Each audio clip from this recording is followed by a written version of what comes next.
Many of you come here seeking calm, a way to fall asleep.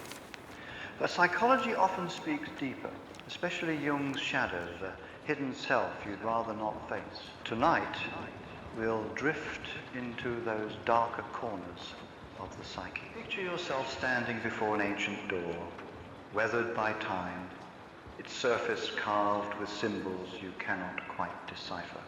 Behind this door lies a room you've never entered, though you've lived in this house your entire life.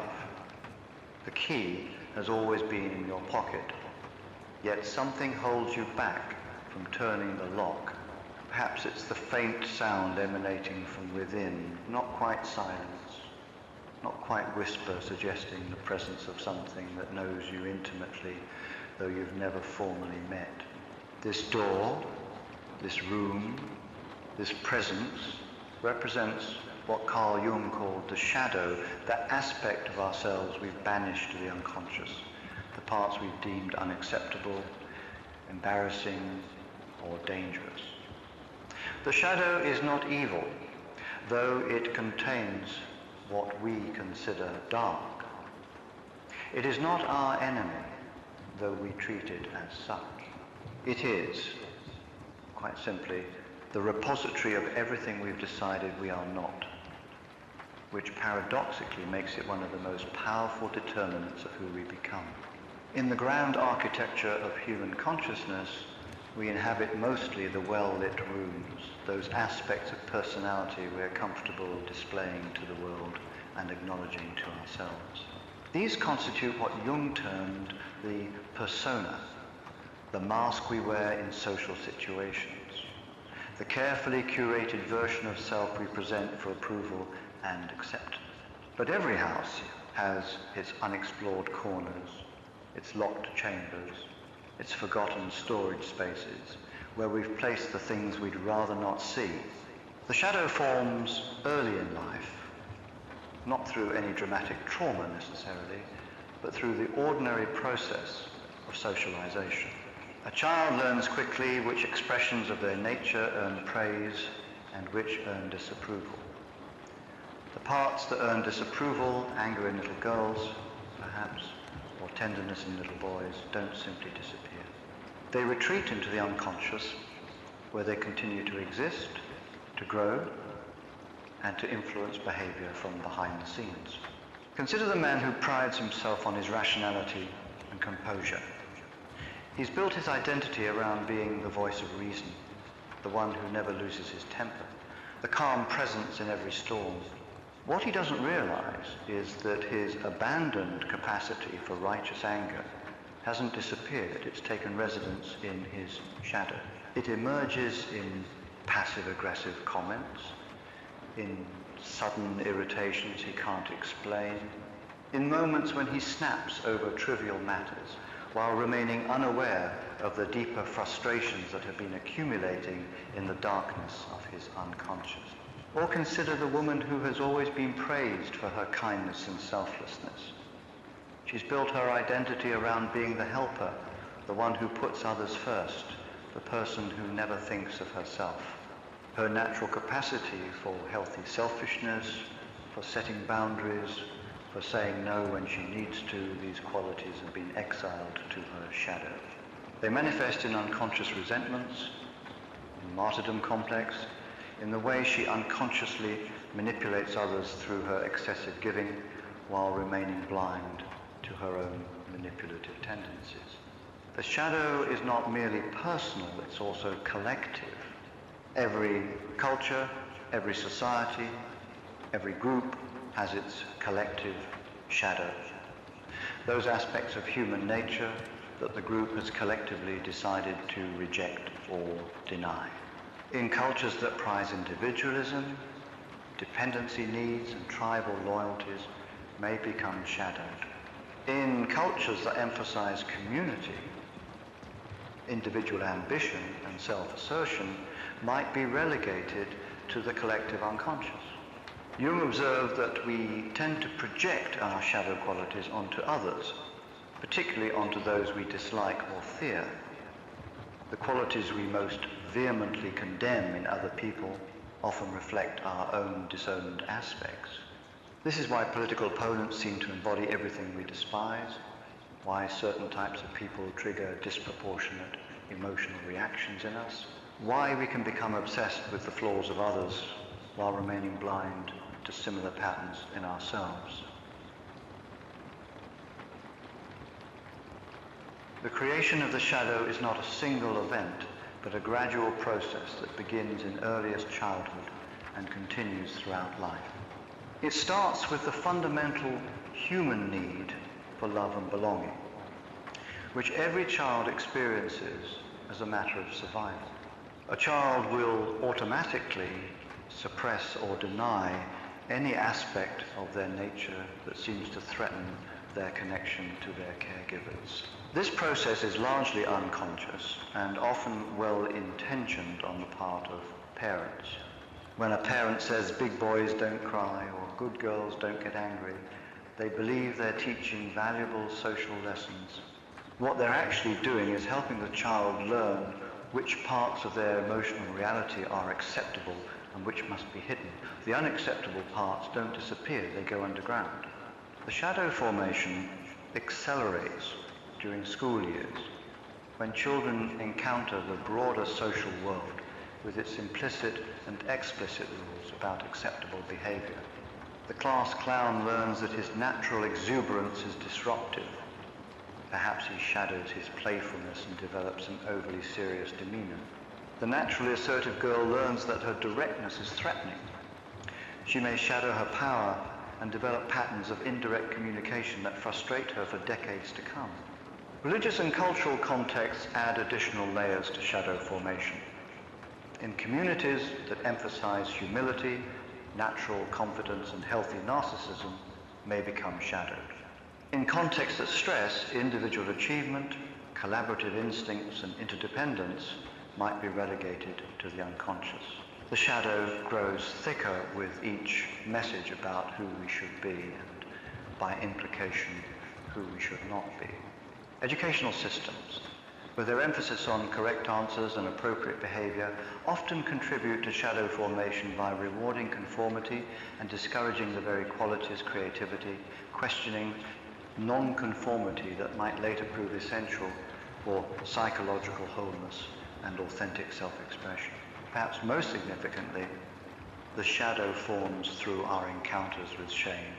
Shame differs from guilt in that guilt says, I did something bad, while shame says, I am something bad.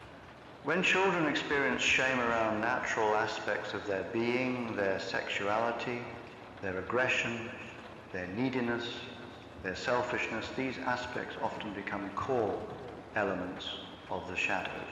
Jung noted that the shadow often contains not just negative qualities, but positive ones as well, what he called the golden shadow.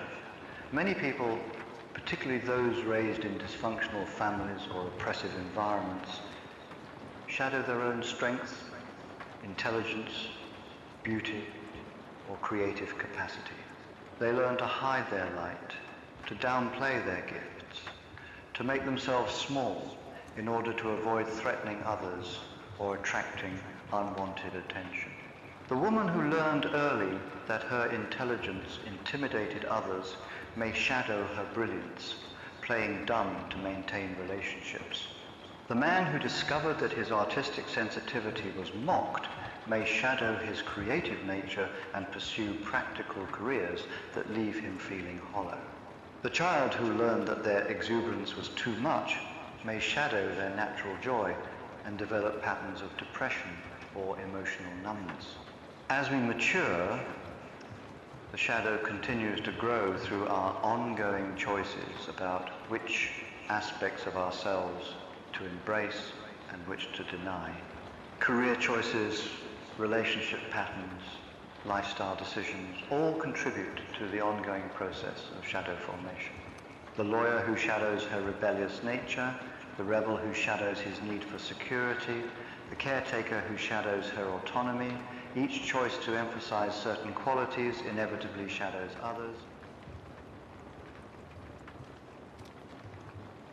Living with a significant shadow comes at tremendous psychological cost, though these costs often remain invisible until they reach crisis proportions. The energy required to keep unwanted aspects of ourselves locked away is enormous, leaving less vitality available for creative self-expression and authentic living. Perhaps the most immediate cost is the chronic sense of incompleteness that haunts those who have heavily shadowed essential aspects of their nature. They may achieve external success, maintain relationships, function effectively in society, yet carry a persistent feeling that something is missing, that they're not quite themselves, that life lacks the richness and authenticity it seems to have for others. This incompleteness often manifests as a vague depression or anxiety that doesn't respond well to conventional treatments because its source lies not in chemical imbalances or external circumstances, but in the fundamental alienation from aspects of the self. The person experiences themselves as living half a life, though they may not understand why. The shadow also extracts costs through projection, the unconscious tendency to see our disowned qualities in others and react to them there. This creates endless relationship conflicts as people battle externally with the very qualities they've refused to acknowledge internally. The man who shadows his manipulative tendencies becomes hypersensitive to manipulation in others, creating conflicts and breaking relationships over perceived slights that may be largely projection. Similarly, the woman who has shadowed her anger finds herself surrounded by angry people or constantly frustrated with others who express the very emotion she's forbidden herself. These projection patterns create repetitive life dramas that seem to happen to the person but are actually unconscious creations stemming from disowned aspects of the psyche. Perhaps most tragically, the shadow often contains our greatest gifts alongside our most feared qualities. The natural leader who shadowed his authority to avoid seeming dominating may spend his life in unfulfilling subordinate roles. The natural healer who shadowed her intuitive gifts to appear more rational may pursue careers in fields that drain rather than energize her. The artist who shadowed his creativity to appear more practical may live a perfectly respectable life while dying slowly from creative starvation.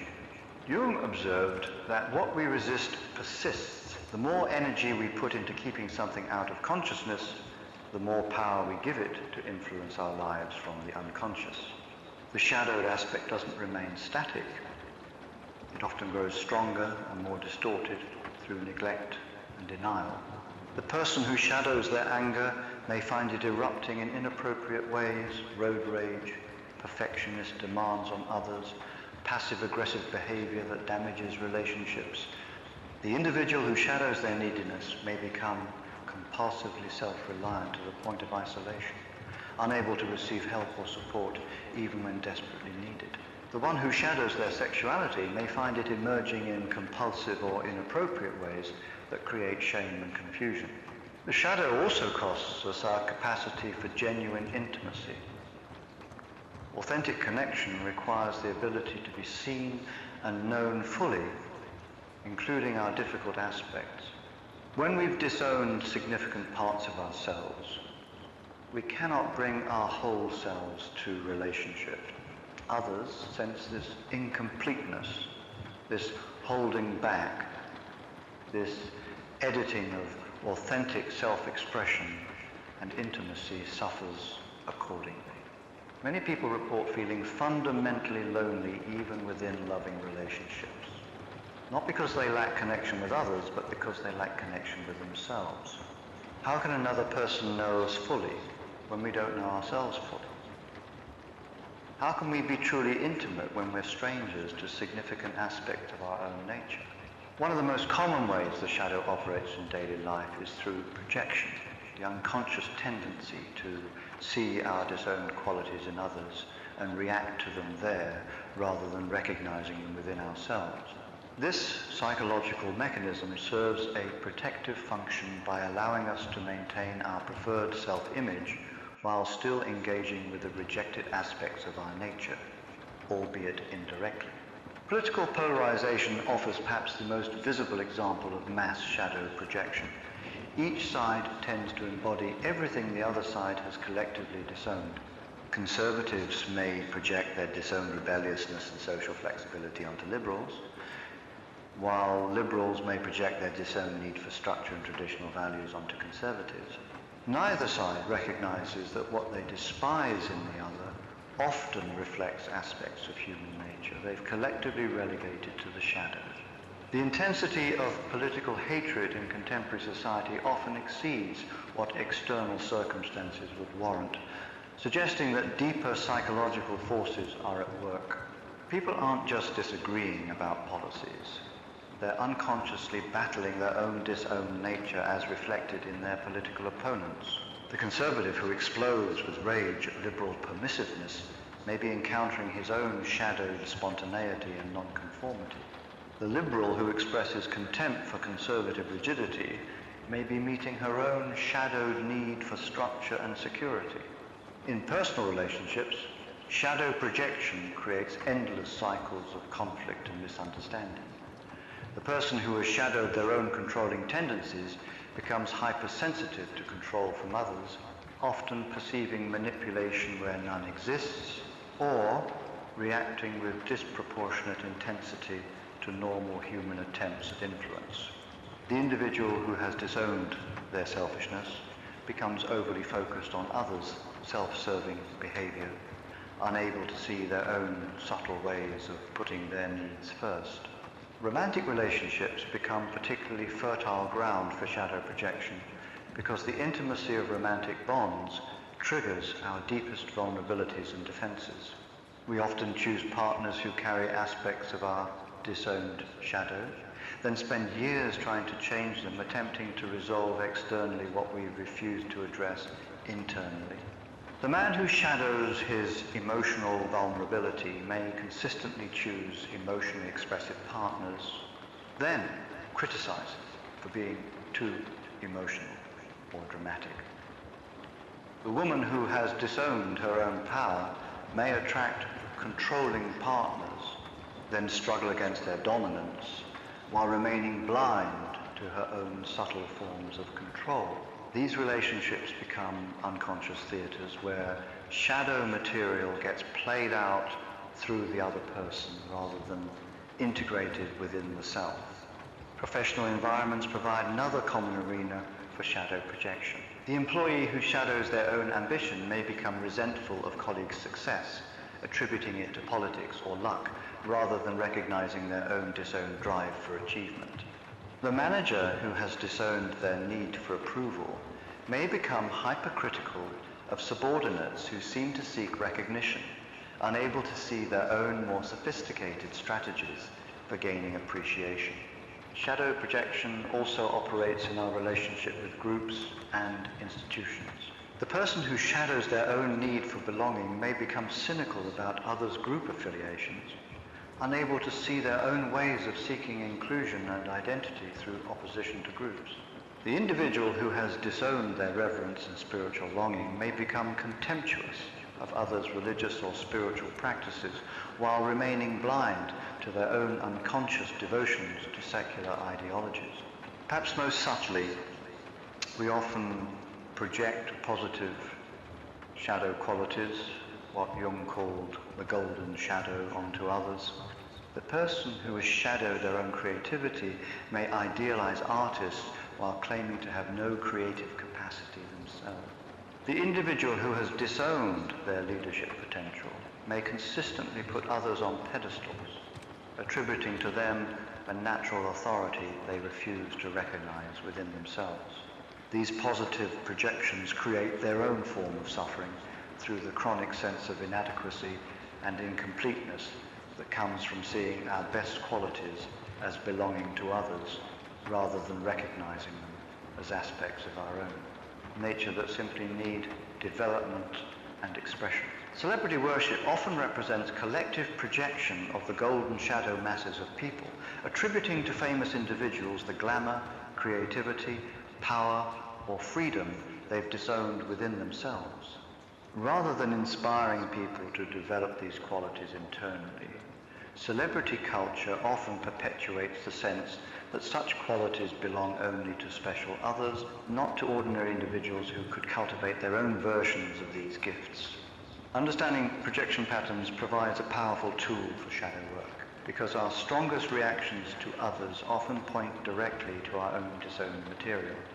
When we notice ourselves having intense emotional reactions to particular types of people or behaviors, we can ask, what aspect of my own nature might this be reflecting?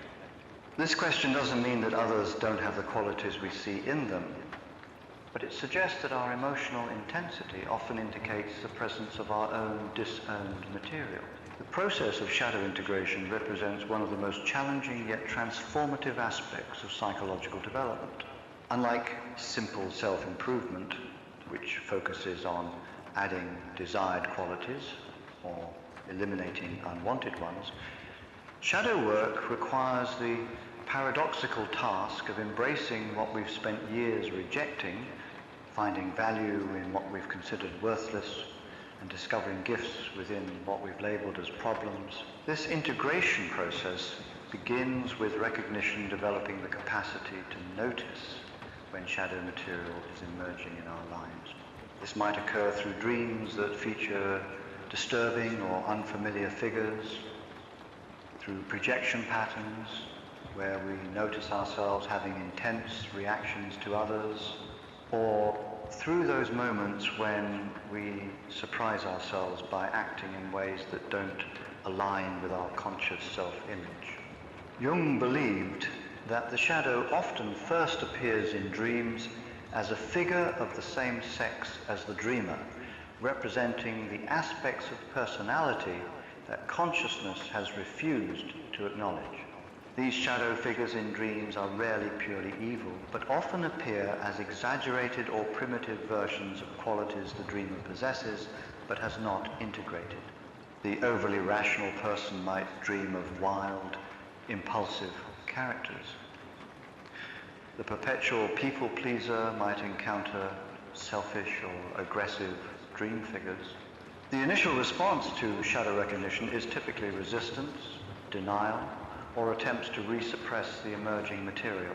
This is natural and expected. After all, there were originally good reasons for shadowing these aspects of ourselves. The process requires patience and self-compassion, recognizing that integration happens gradually rather than through forced breakthroughs. One of the most effective approaches to shadow integration involves what Jung called holding the tension of opposites.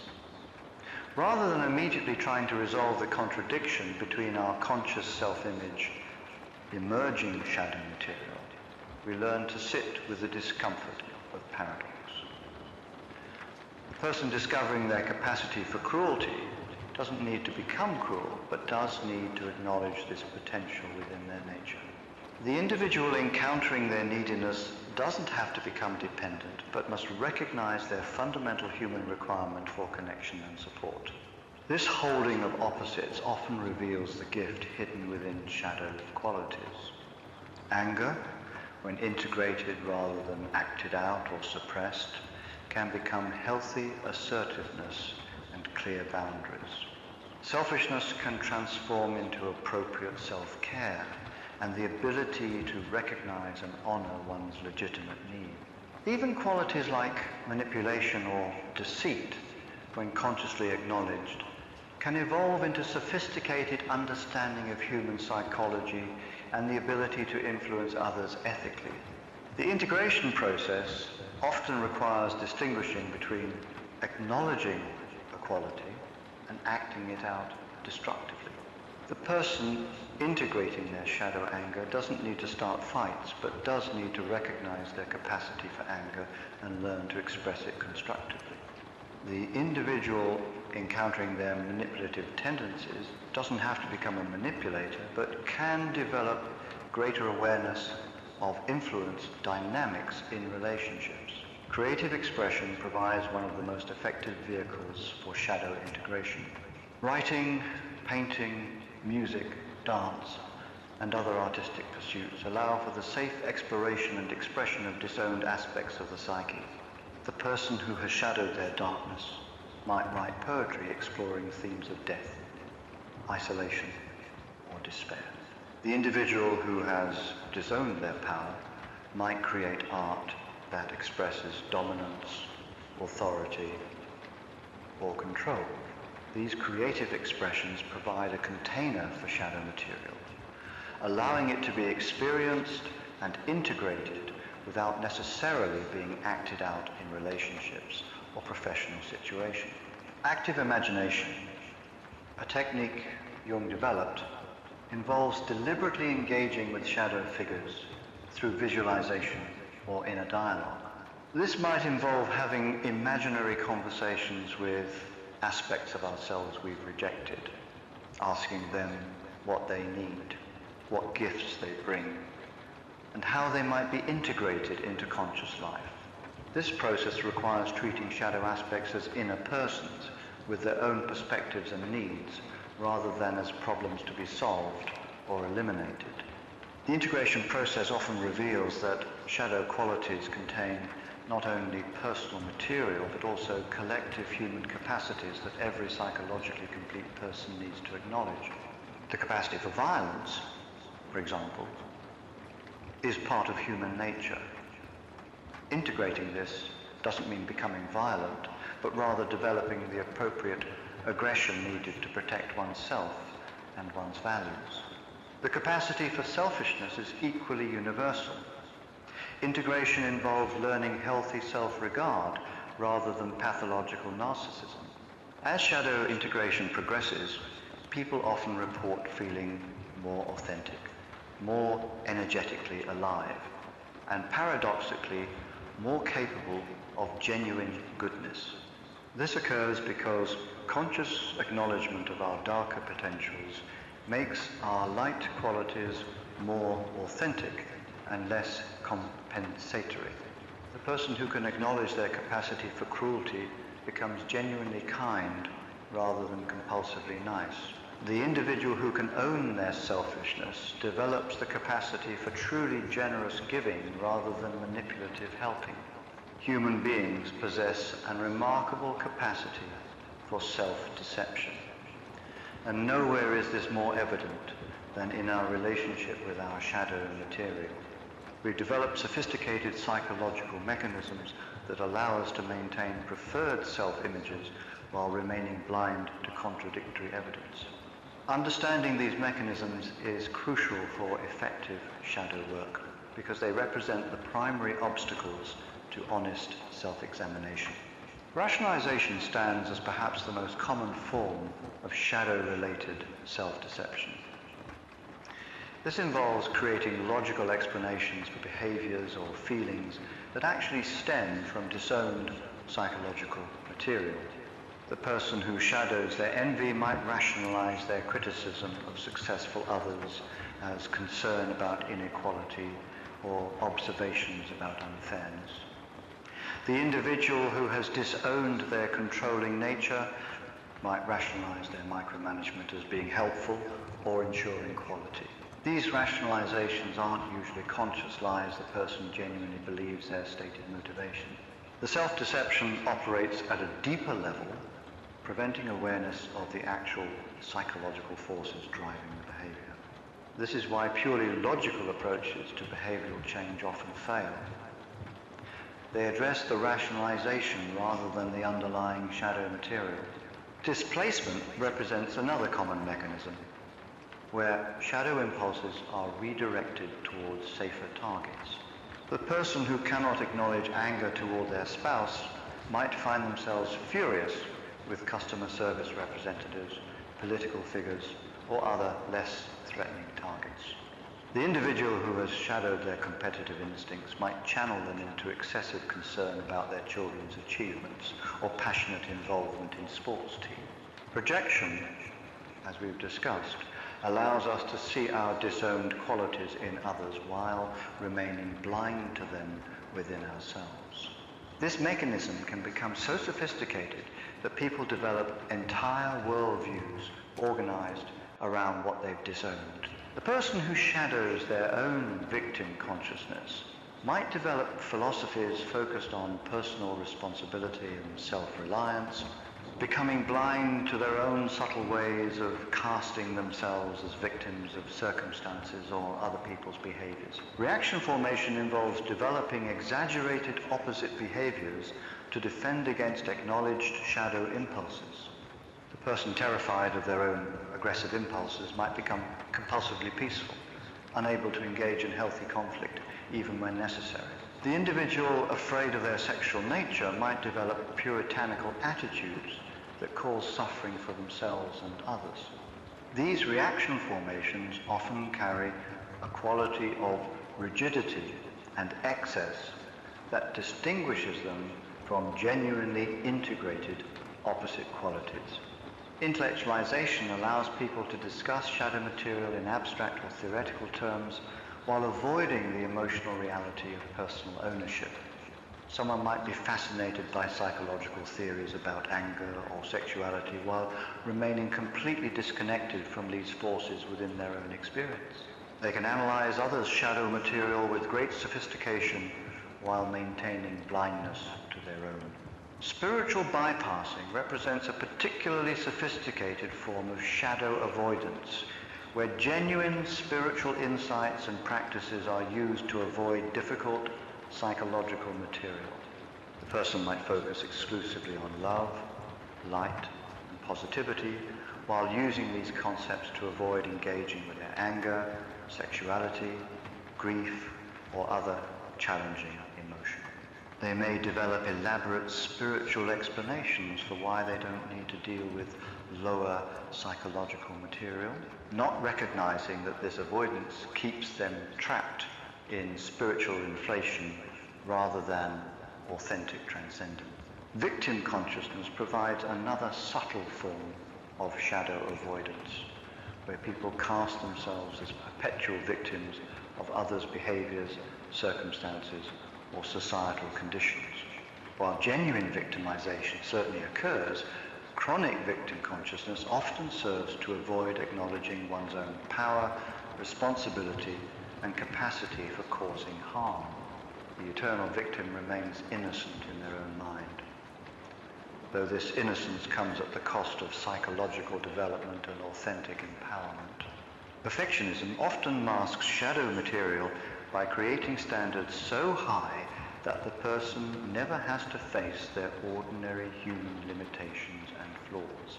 The perfectionist can maintain an image of themselves as someone who simply has high standards, rather than acknowledging their underlying shame, fear of judgment, or need for control. When they inevitably fall short of perfection, they can focus on external factors or insufficient effort rather than accepting their fundamental humanity. Helping and caretaking others can become sophisticated forms of shadow avoidance, allowing people to focus on others' problems while avoiding their own. The eternal helper can maintain an image of themselves as selfless and caring while remaining blind to their own needs, control issues, or unconscious ways of manipulating others through their assistance. They may become indispensable to others as a way of avoiding the anxiety of being alone with themselves. Busyness and achievement represent another common avoidance strategy where constant activity and external success distract from internal emptiness or unresolved psychological material. The chronic achiever can maintain an identity based on doing rather than being, avoiding the stillness that might allow shadow material to emerge into consciousness. Perhaps most subtly, people often avoid shadow work by becoming fascinated with others' shadows while remaining blind to their own. They may become amateur psychologists, constantly analyzing others' motivations and unconscious patterns while using this external focus to avoid internal examination. They can develop sophisticated understanding of psychological dynamics in general while maintaining remarkable blindness about their personal psychological patterns. Social media and contemporary culture provide endless opportunities for shadow avoidance through outrage, virtue signaling, and constant consumption of external stimulation. People can spend hours each day engaged with others' dramas, political conflicts, and social issues while never turning the same quality of attention toward their own inner lives. Breaking through these self-deception patterns requires developing what Buddhism calls witness consciousness, the capacity to observe our own mental and emotional processes with some degree of objectivity. This often begins with noticing the emotional charge around our defensive reaction.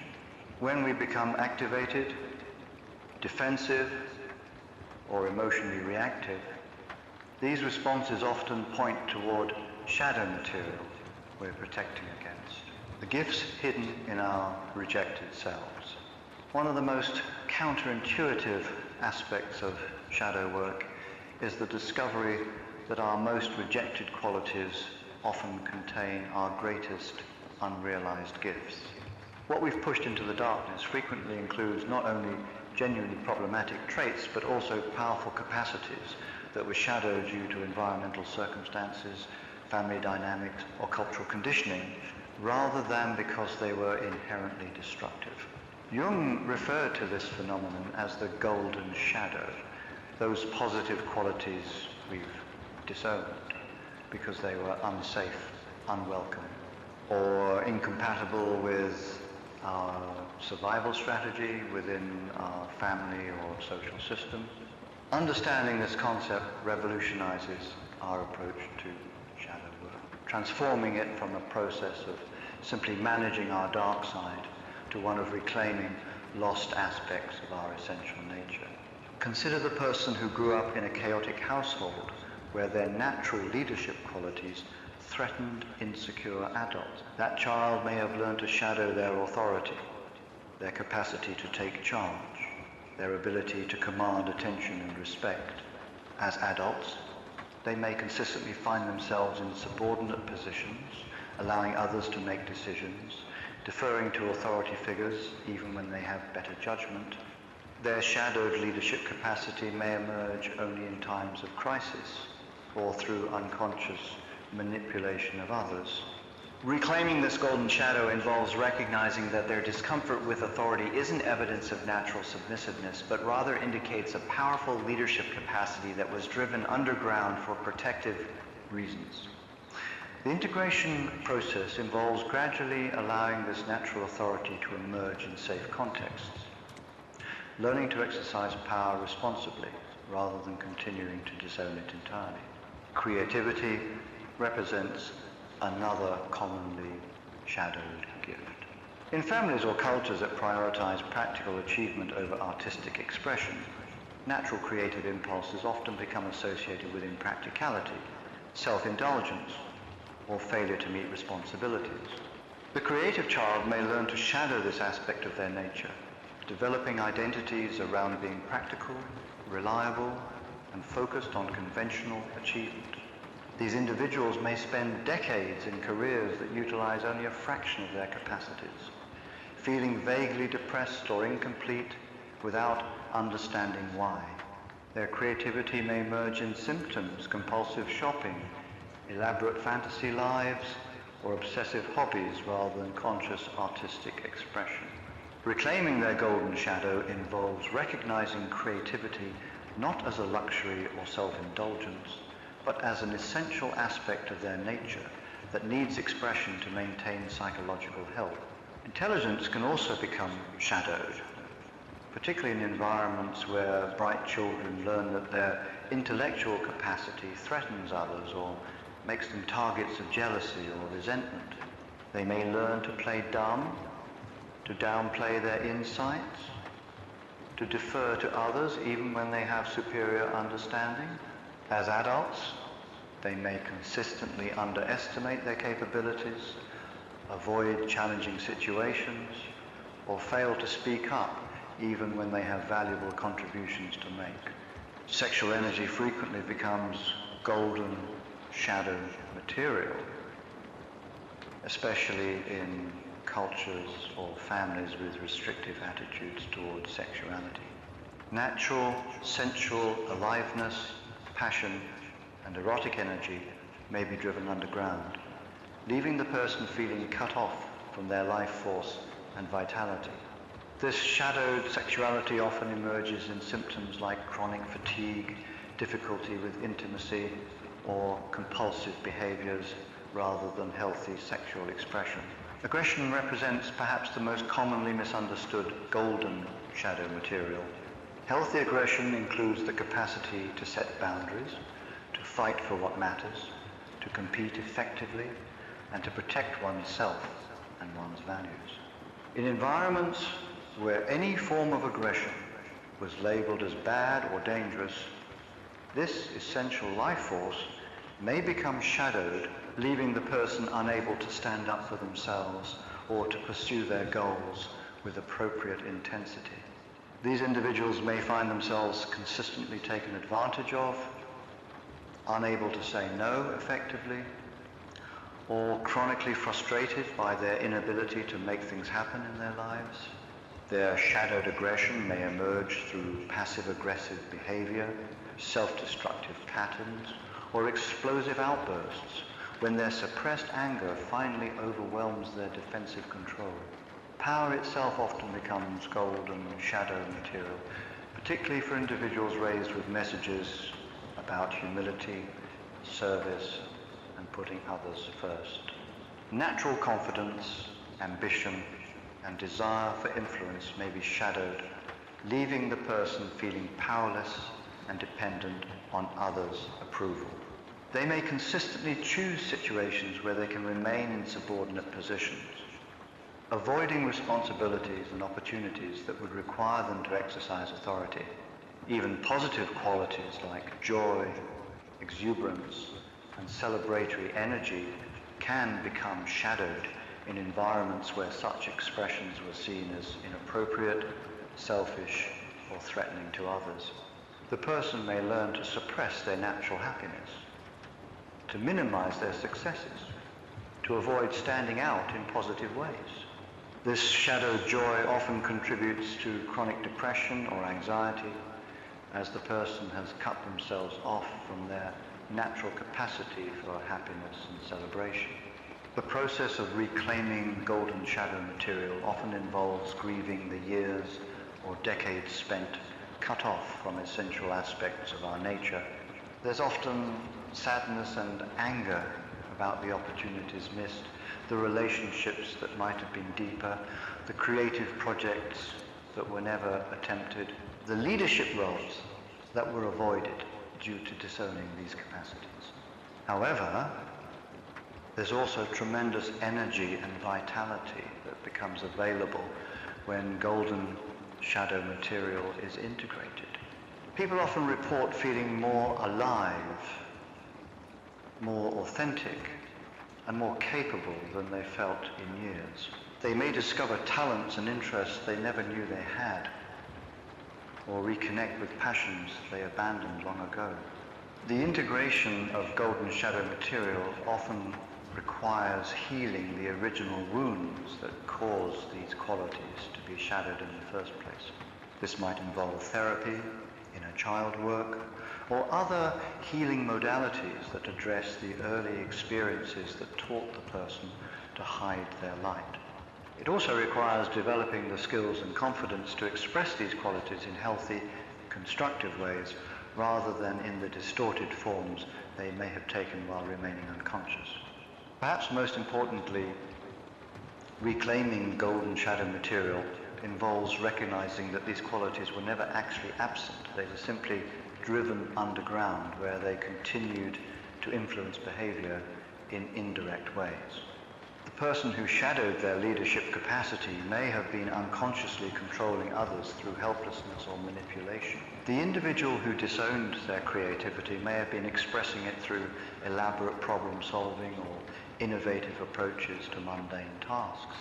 Shadow integration involves bringing these capacities into conscious awareness where they can be expressed authentically and constructively rather than remaining in the darkness where they often become distorted or destructive. This process transforms not only our relationship with ourselves but also our capacity to contribute meaningfully to the world around us. Intimate relationships serve as perhaps the most powerful arena for shadow work because they inevitably trigger our deepest vulnerabilities, defenses, and disowned psychological material. The very closeness that makes relationships so precious also makes them dangerous, activating protective mechanisms that keep shadow material hidden from consciousness, while simultaneously creating the conditions where this material is most likely to emerge. Jung observed that we often unconsciously choose partners who carry aspects of our own shadow, then spend years trying to change them, attempting to resolve externally what we've refused to address internally. This creates a psychological dance where each partner becomes both mirror and scapegoat for the other's disowned material, generating conflicts that seem to be about external issues but actually reflect internal psychological dynamics. The man who has shadowed his own dependency needs may consistently choose partners who are needy or clingy, then criticize them for exactly these qualities while remaining blind to his own more sophisticated strategies for meeting dependency needs.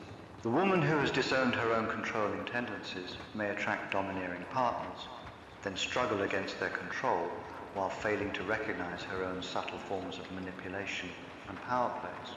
These patterns create what therapists call couples shadows, repetitive conflict cycles where each partner unconsciously provokes the other's disowned material, then reacts with shock, hurt, or indignation when it emerges.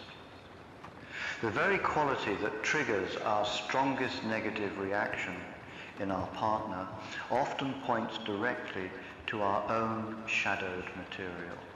Our dynamics in relationships frequently reflect shadow projections around authority, control, and influence. The partner who claims to want equality may unconsciously manipulate situations to maintain control, then become angry when their partner fails to take initiative. The individual who professes to value independence may unconsciously create dependency in their partner, then resent them for being needy. Sexual relationships provide particularly fertile ground for shadow material because sexuality connects us to primitive, instinctual aspects of human nature that civilized persona often seeks to control or deny. The person who has shadowed their own sexual appetite may be attracted to highly sexual partners, then judge them as inappropriate or excessive. The individual who has disowned their need for sexual variety may choose partners who are flirtatious or unfaithful, then experience jealousy while remaining unconscious of their own attractions to others. Communication patterns in relationships often reflect shadow dynamics, with each partner unconsciously provoking the other to express what they themselves have disowned. The person who has shadowed their own anger may consistently behave in ways that provoke their partner's anger, then position themselves as the victim of their partner's unreasonable emotional reaction. The individual who has disowned their neediness may create crises or emergencies that force their partner to take care of them, then resent the partner for being controlling or overwhelming. Parenting relationships activate additional layers of shadow material as parents encounter their own childhood wounds and unmet needs through their interactions with their children. The parent who received inadequate nurturing may become overly involved with their child's emotional needs, unable to see that their hovering reflects their own shadowed neediness rather than the child's actual requirements. The individual who was criticized harshly as a child may swing to the opposite extreme of never setting appropriate boundaries, then wonder why their child becomes manipulative or disrespectful. Children also serve as mirrors for parents' shadow material, often acting out what the parent has disowned. The child's natural aggression may reflect the parent's shadowed anger. The child's defiance may mirror the parent's disowned rebelliousness. The child's emotional expressions may represent what the parent learned to suppress in their own childhood. Family systems often organize around keeping certain shadow material unconscious, with different family members carrying different aspects of the collective family shadow. One child may carry the family's anger, another the sadness, another the neediness or rebellion. These role assignments often persist into adulthood, limiting each person's capacity for psychological wholeness while maintaining the family's defensive structure. Infidelity and betrayal in relationships frequently involve shadow material coming to consciousness through destructive acting out rather than conscious integration. The person who has shadowed their own capacity for deception may find themselves lying or cheating while telling themselves stories about why this behavior is justified or different from others' similar action. The individual who has disowned their selfishness may engage in affairs while maintaining that they're actually thinking of their partner's best interests.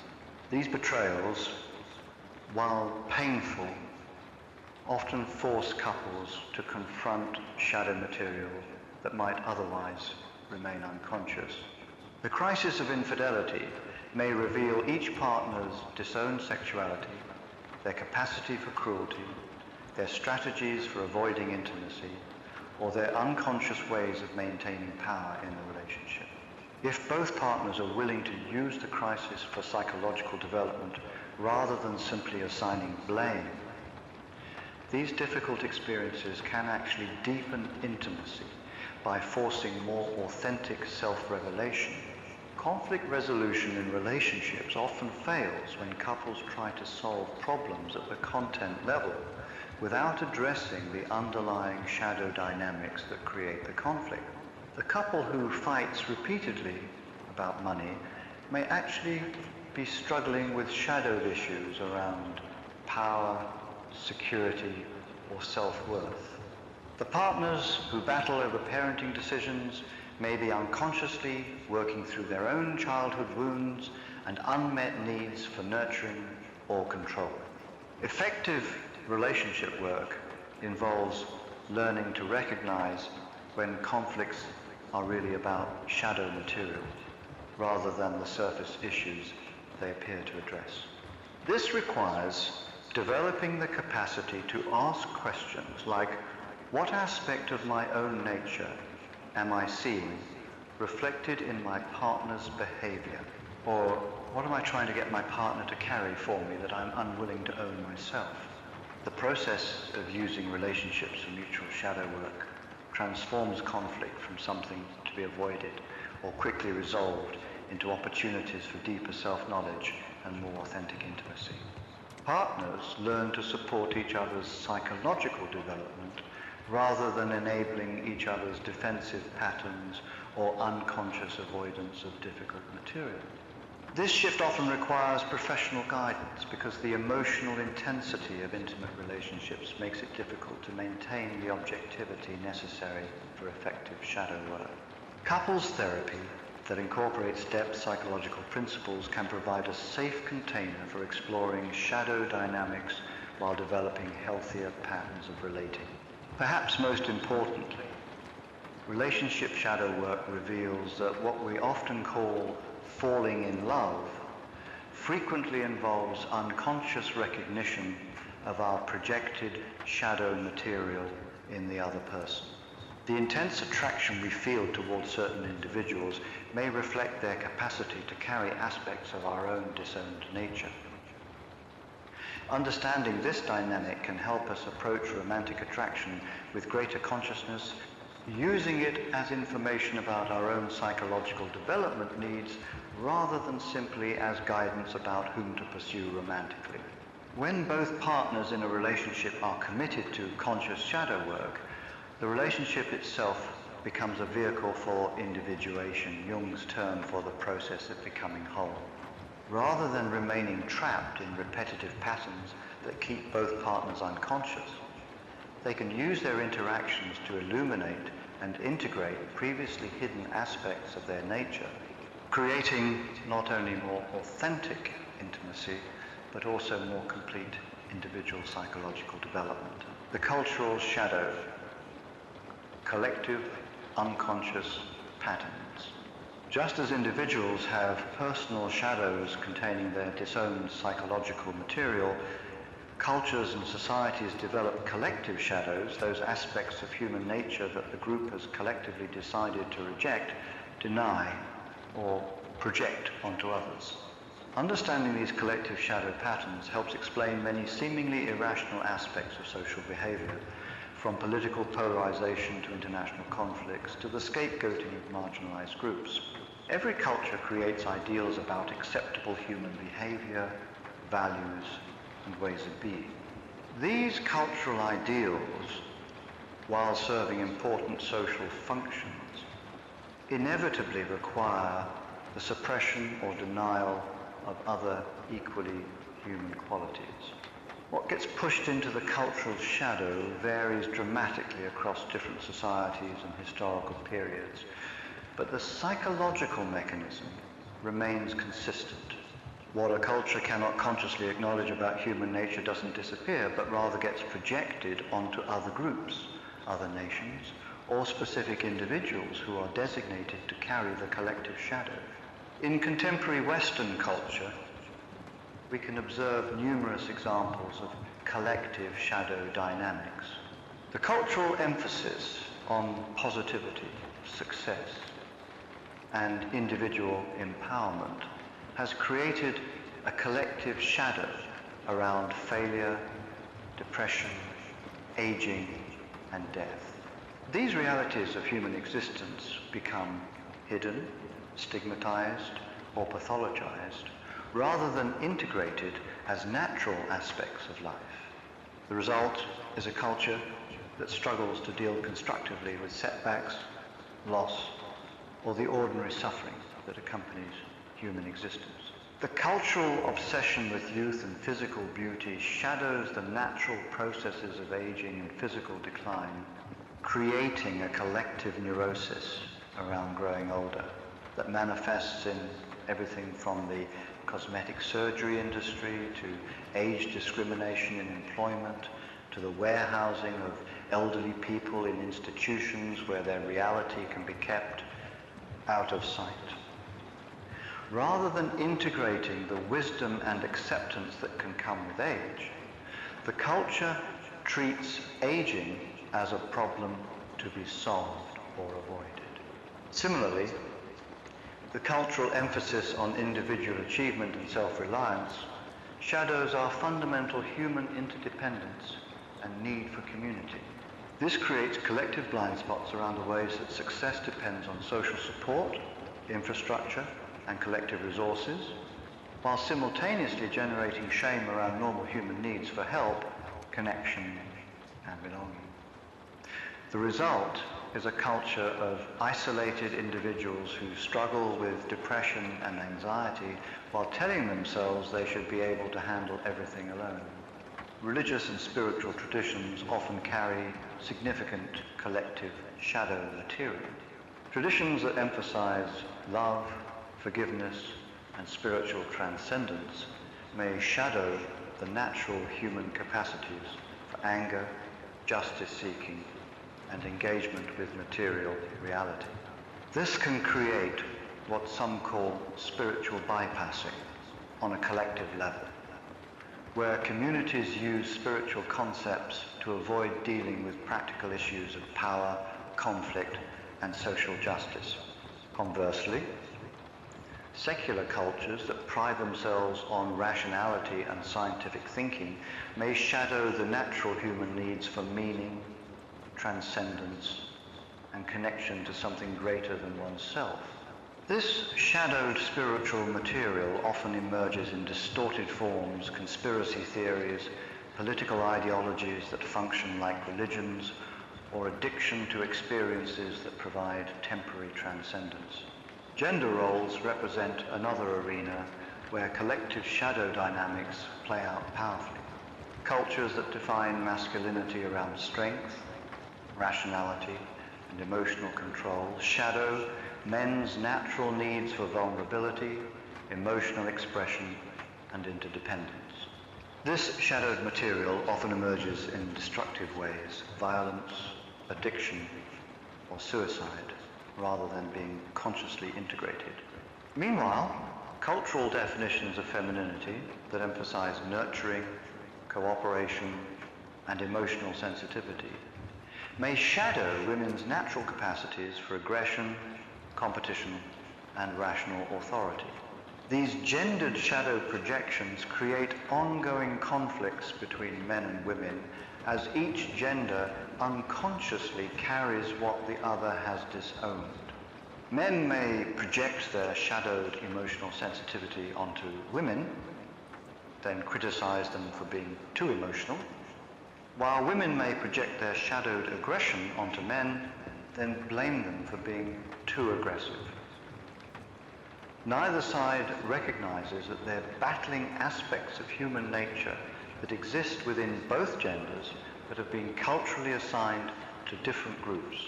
Racial and ethnic dynamics in multicultural societies often involve massive collective shadow projections. The dominant group may project disowned aspects of their collective nature onto minority groups, then persecute or marginalize these groups for carrying the very qualities the dominant group has refused to acknowledge within itself. This creates ongoing cycles of scapegoating and social conflict that cannot be resolved through surface-level interventions without addressing the underlying shadow dynamics. Economic systems also reflect collective shadow patterns. Capitalist cultures that emphasize individual achievement and competition may shadow the natural human needs for cooperation, sharing, and collective care. This shadowed material may be projected onto socialist or communist ideologies, which are then viewed with irrational fear or hostility. Conversely, collective-oriented economic systems may shadow individual creativity, ambition, and the need for personal achievement, projecting these qualities onto capitalist societies. Political polarization in many countries reflects the operation of collective shadow dynamics, where different political movements carry aspects of human nature that the opposing side has collectively disowned. Conservative movements may carry the collective shadow of traditional values, authority, and tribal loyalty for liberal cultures, while liberal movements may carry the collective shadow of change, innovation, and individual freedom for conservative cultures. The intensity of political hatred often exceeds what policy differences would warrant, suggesting that deeper psychological forces are at work. The media and entertainment industries both reflect and amplify collective shadow dynamics by providing outlets for the safe expression of shadowed material through fantasy, fiction, and vicarious experience. Horror movies allow cultures to engage with shadowed material around death, violence, and evil. Romance novels and films provide outlets for shadowed, erotic, and emotional material. Action movies offer vicarious expression of shadowed aggression and power fantasies. However, these outlets can also serve to keep shadow material safely contained in fantasy rather than encouraging conscious integration. People may satisfy their need to engage with shadow material through entertainment consumption while avoiding the more challenging work of recognizing these same forces within their own psyches and social structures. Understanding collective shadow dynamics doesn't mean that all social problems can be reduced to psychological projection, but it does suggest that lasting social healing often requires addressing the underlying shadow material rather than simply trying to manage symptoms at the surface level. Social movements that focus exclusively on external change without addressing the collective shadow dynamics that maintain problematic patterns often find their efforts frustrated by the persistence of the very problems they're trying to solve. Effective social change often requires what Jung called withdrawing projections. The process of recognizing and integrating collective shadow material rather than continuing to project it onto other groups. This might involve acknowledging the ways that marginalized groups have been forced to carry aspects of human nature that the dominant culture has disowned, while also recognizing these same qualities within the dominant culture itself. Developing the capacity to observe our own psychological processes represents perhaps the most crucial skill for effective shadow work. Unlike other forms of personal development that focus primarily on changing behaviors or circumstances, shadow work requires cultivating a particular quality of awareness, one that can witness the subtle movements of our own psyche without immediately reacting, judging, or trying to fix what we observe. This witnessing capacity differs significantly from our ordinary mode of consciousness, which tends to be identified with our thoughts, emotions, and reactions rather than observing them from a place of relative objectivity. Most of the time, we don't experience ourselves as having emotions, we experience ourselves as being our emotions. We don't notice ourselves thinking, we simply think completely absorbed in the content of our mental activity. Shadow work requires developing what meditation traditions call witness consciousness, the ability to step back from immediate experience and observe it with some degree of detachment. This doesn't mean becoming emotionally distant or intellectually dissociated, but rather cultivating a stable center of awareness that can observe the movements of the personality without being completely swept away by them. The development of witness consciousness often begins with learning to notice our emotional reactions, particularly those that seem disproportionate to the triggering circumstances. When we find ourselves having intense responses to relatively minor events, or when our emotional reactions seem to persist longer than the situation would warrant, these are often signals that shadow material has been activated. The key is learning to become curious about these reactions rather than simply justifying them or trying to make them go away. Instead of immediately explaining why our anger is reasonable or our sadness is appropriate, we can pause and ask, what's really happening here? What might this reaction be telling me about aspects of my own psychology that I haven't fully acknowledged? This investigative stance requires what Buddhist psychology calls beginner's mind, approaching our own experience with fresh curiosity, rather than assuming we already know what's happening or why. Often, our immediate explanations for our emotional reactions serve defensive functions, protecting us from recognizing more threatening truths about our own nature or circumstances. Dreams provide another powerful avenue for developing self-observation skills, because they present psychological material in symbolic form that bypasses our ordinary defensive mechanisms. Jung considered dreams to be direct communications from the unconscious, often featuring shadow figures that represent aspects of our personality we haven't consciously acknowledged. Learning to work with dreams for shadow integration involves developing comfort with symbolic and metaphorical thinking, rather than trying to interpret dreams literally. The angry person in our dream may not represent someone else, but rather our own disowned anger. The frightening figure may symbolize aspects of our own power or intensity that we've refused to acknowledge. The practice of active imagination, which Jung developed as a therapeutic technique, involves deliberately engaging with symbolic material through visualization, art, or inner dialogue. This might involve having imaginary conversations with dream figures, writing from the perspective of different aspects of ourselves, or using artistic expression to give form to psychological material that hasn't yet reached conscious understanding. Body awareness represents another crucial dimension of self-observation for shadow work, because disowned psychological material often manifests as physical tension, chronic symptoms, or energetic patterns that we can learn to recognize. The person who has shadowed their anger may carry chronic tension in their jaw, shoulders, or neck. The individual who has disowned their sexuality may experience a general deadness or disconnection from their body. Learning to read these physical signals requires developing sensitivity to our embodied experience rather than treating the body simply as a vehicle for the mind. This might involve practices like yoga, tai chi, or other embodiment disciplines that cultivate awareness of the connection between psychological and physical experience. Meditation practices provide perhaps the most systematic training in developing witness consciousness because they specifically cultivate the capacity to observe mental and emotional activity without being identified with it.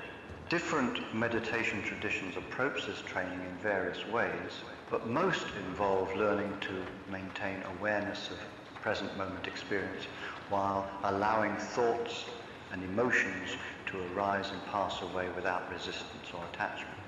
For shadow work purposes, meditation practice helps develop the stability of attention necessary to stay present with difficult psychological material when it emerges. Many people discover that when they sit quietly and allow their minds to settle, previously unconscious emotional states, memories, or psychological patterns naturally surface. The meditation practice provides a safe container for experiencing this material without immediately acting it out or suppressing it. Journaling represents another accessible method for developing self-observation skills, particularly forms of writing that emphasize free association rather than structured analysis. Stream of consciousness writing, where we write continuously without editing or censoring, often allows unconscious material to emerge that might not surface through more controlled forms of self-reflection. Some people find it helpful to write from different perspectives or voices, allowing various aspects of their personality to express themselves on paper. This might involve writing from the perspective of their inner critic, their inner child, or various other internal figures that represent different psychological functions or developmental stages. Relationship feedback provides another source of information for self-observation, though it requires the capacity to receive others' perceptions without immediately becoming defensive. Often, the people closest to us can see our shadow patterns more clearly than we can because they're not invested in maintaining our self-image in the same way we are. However, learning to use relationship feedback for shadow work requires distinguishing between others' projections and accurate observations about our behavior patterns. This discernment develops over time as we become more familiar with our own psychological dynamics and more skilled at recognizing when others' reactions point to our actual shadow material versus their own projected issues. Professional therapy or coaching relationships can provide particularly valuable containers for developing self-observation skills because they offer objective feedback within a supportive relationship designed specifically for psychological growth. Therapists trained in depth psychology can help identify shadow patterns and provide guidance for integration work that might be difficult to pursue alone. Perhaps most importantly, developing effective self-observation for shadow work requires cultivating self-compassion and patience with the process. The tendency to judge or shame ourselves for what we discover often drives shadow material back into unconsciousness before it can be properly integrated. Learning to approach our own psychology with curiosity, acceptance, and even humor creates the internal conditions necessary for genuine shadow work to occur. The goal of developing witness consciousness isn't to become a detached observer of life, but rather to develop the capacity for conscious choice about how we respond to our psychological material. When we can observe our reactions without being completely identified with them, We create space for more conscious responses rather than simply acting out unconscious patterns. Dreams serve as one of the most direct and reliable sources of information about our shadow material because they bypass the defensive mechanisms that keep unwanted psychological content out of waking consciousness. Jung considered dreams to be direct communications from the unconscious mind, often featuring symbolic representations of qualities, conflicts, and potentials that our conscious mind hasn't acknowledged or integrated. Shadow figures in dreams typically appear as people of the same sex as the dreamer, representing aspects of our own personality that we've disowned or failed to develop. These figures might appear as criminals, outcasts, primitive or uncivilized people, or simply as individuals who embody qualities that we would never want to associate with ourselves. The key to working with these dream figures lies in recognizing them as parts of our own psyche, rather than as external threats or irrelevant fantasy material. The emotional tone of shadow dreams often carries strong charges of fear, anger, disgust, or fascination, reflecting the intensity of our relationship with disowned aspects of ourselves.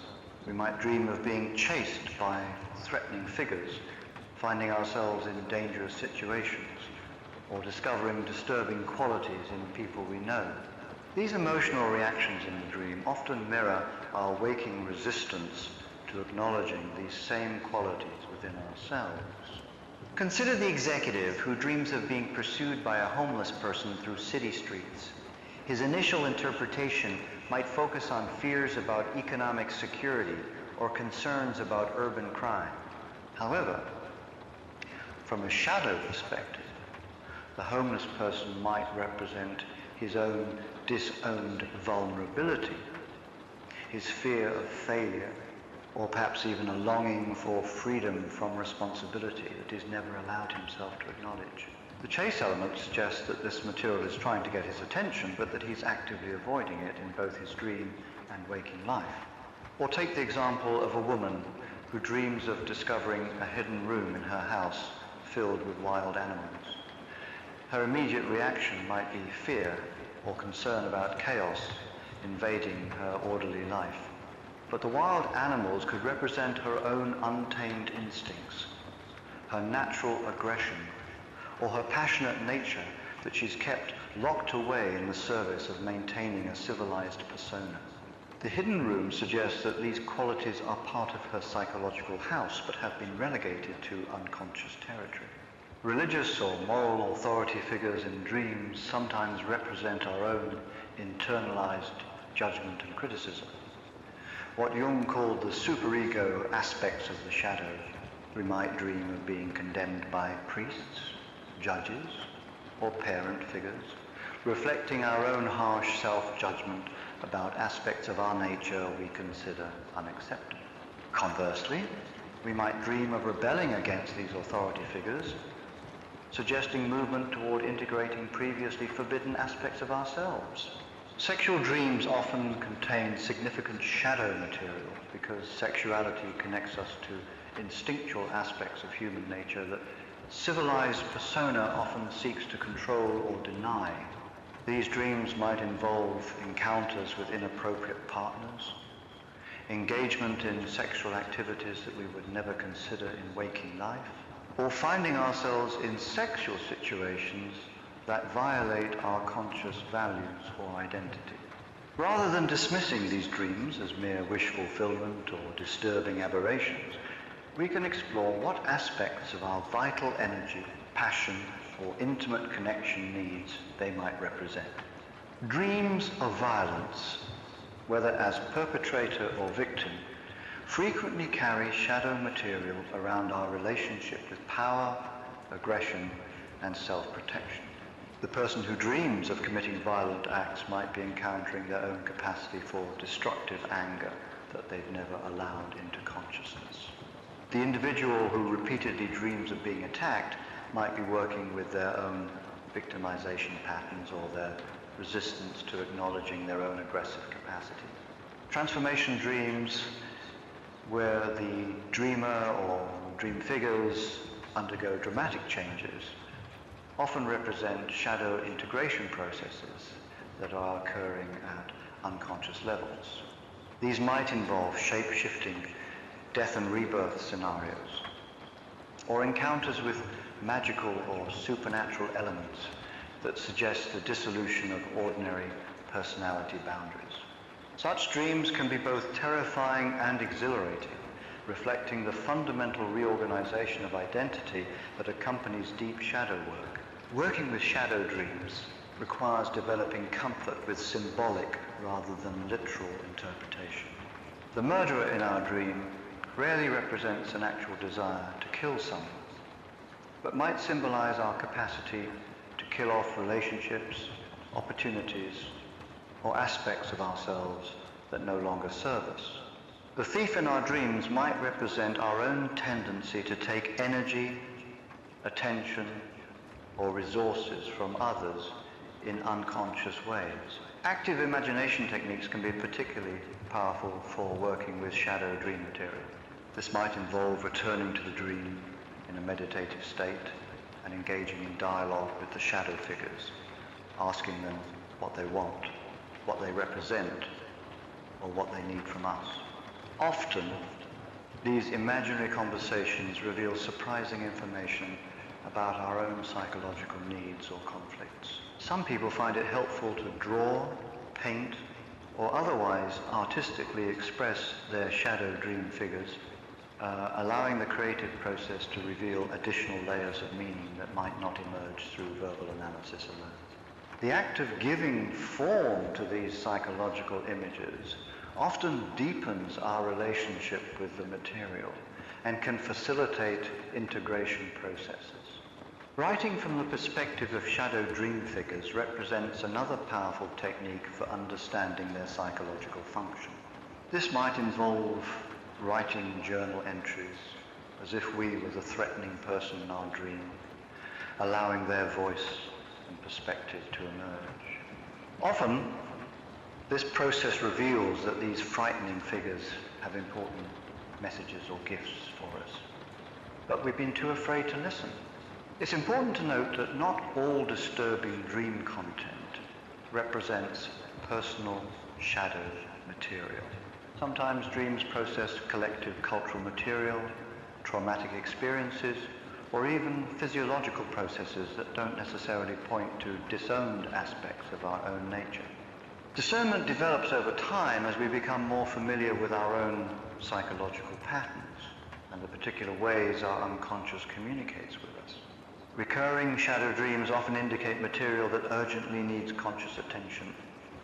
When the same threatening figures, dangerous situations, or disturbing scenarios appear repeatedly in our dreams, the unconscious is typically trying to get our attention about psychological patterns that require integration. These repetitive dreams often resolve naturally once we begin to consciously engage with the material they're presenting.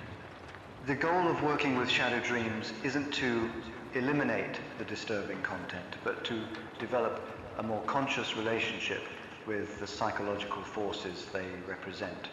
As we learn to recognize and integrate shadow material, our dreams often shift to show us more collaborative relationships with previously threatening figures, or they may present us with new challenges that reflect our ongoing psychological development.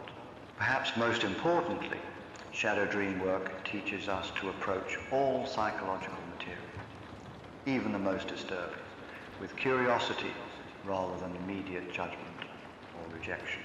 Dreams often present us with aspects of human nature that we've been conditioned to fear or reject, but that contain essential energy and wisdom when properly understood and integrated. The relationship between creativity and shadow material represents one of the most fascinating aspects of depth psychology, because artistic expression often serves as a bridge between conscious and unconscious psychological content. Many artists instinctively understand that their most powerful creative work emerges from exploring territory that their ordinary personality would prefer to avoid. Themes of darkness, conflict, loss, rage, and other aspects of human experience that polite society typically keeps hidden. Jung observed that genuine creativity often requires what he called a descent into the unconscious, where the artist temporarily abandons the safety of conscious control and allows deeper psychological forces to emerge through their work. This process inevitably involves encountering shadow material, because creativity demands access to the full spectrum of human experience, not just the sanitized portions that our persona finds acceptable. The artist who only creates from their conscious, socially acceptable self produces work that may be technically skilled, but often lacks the emotional depth and psychological authenticity that distinguishes truly powerful art from mere craft. The most moving artistic expressions typically emerge from the artist's willingness to explore and give form to psychological territory that others fear to enter. Consider the work of painters like Francis Bacon or Lucian Freud, whose unflinching portrayals of human physicality and psychological distortion disturb many viewers while simultaneously commanding artistic respect. These artists aren't simply being shocking for its own sake, but rather exploring aspects of human existence. Aging, decay, psychological torment, the animal nature beneath civilized appearance that most people work hard to avoid acknowledging.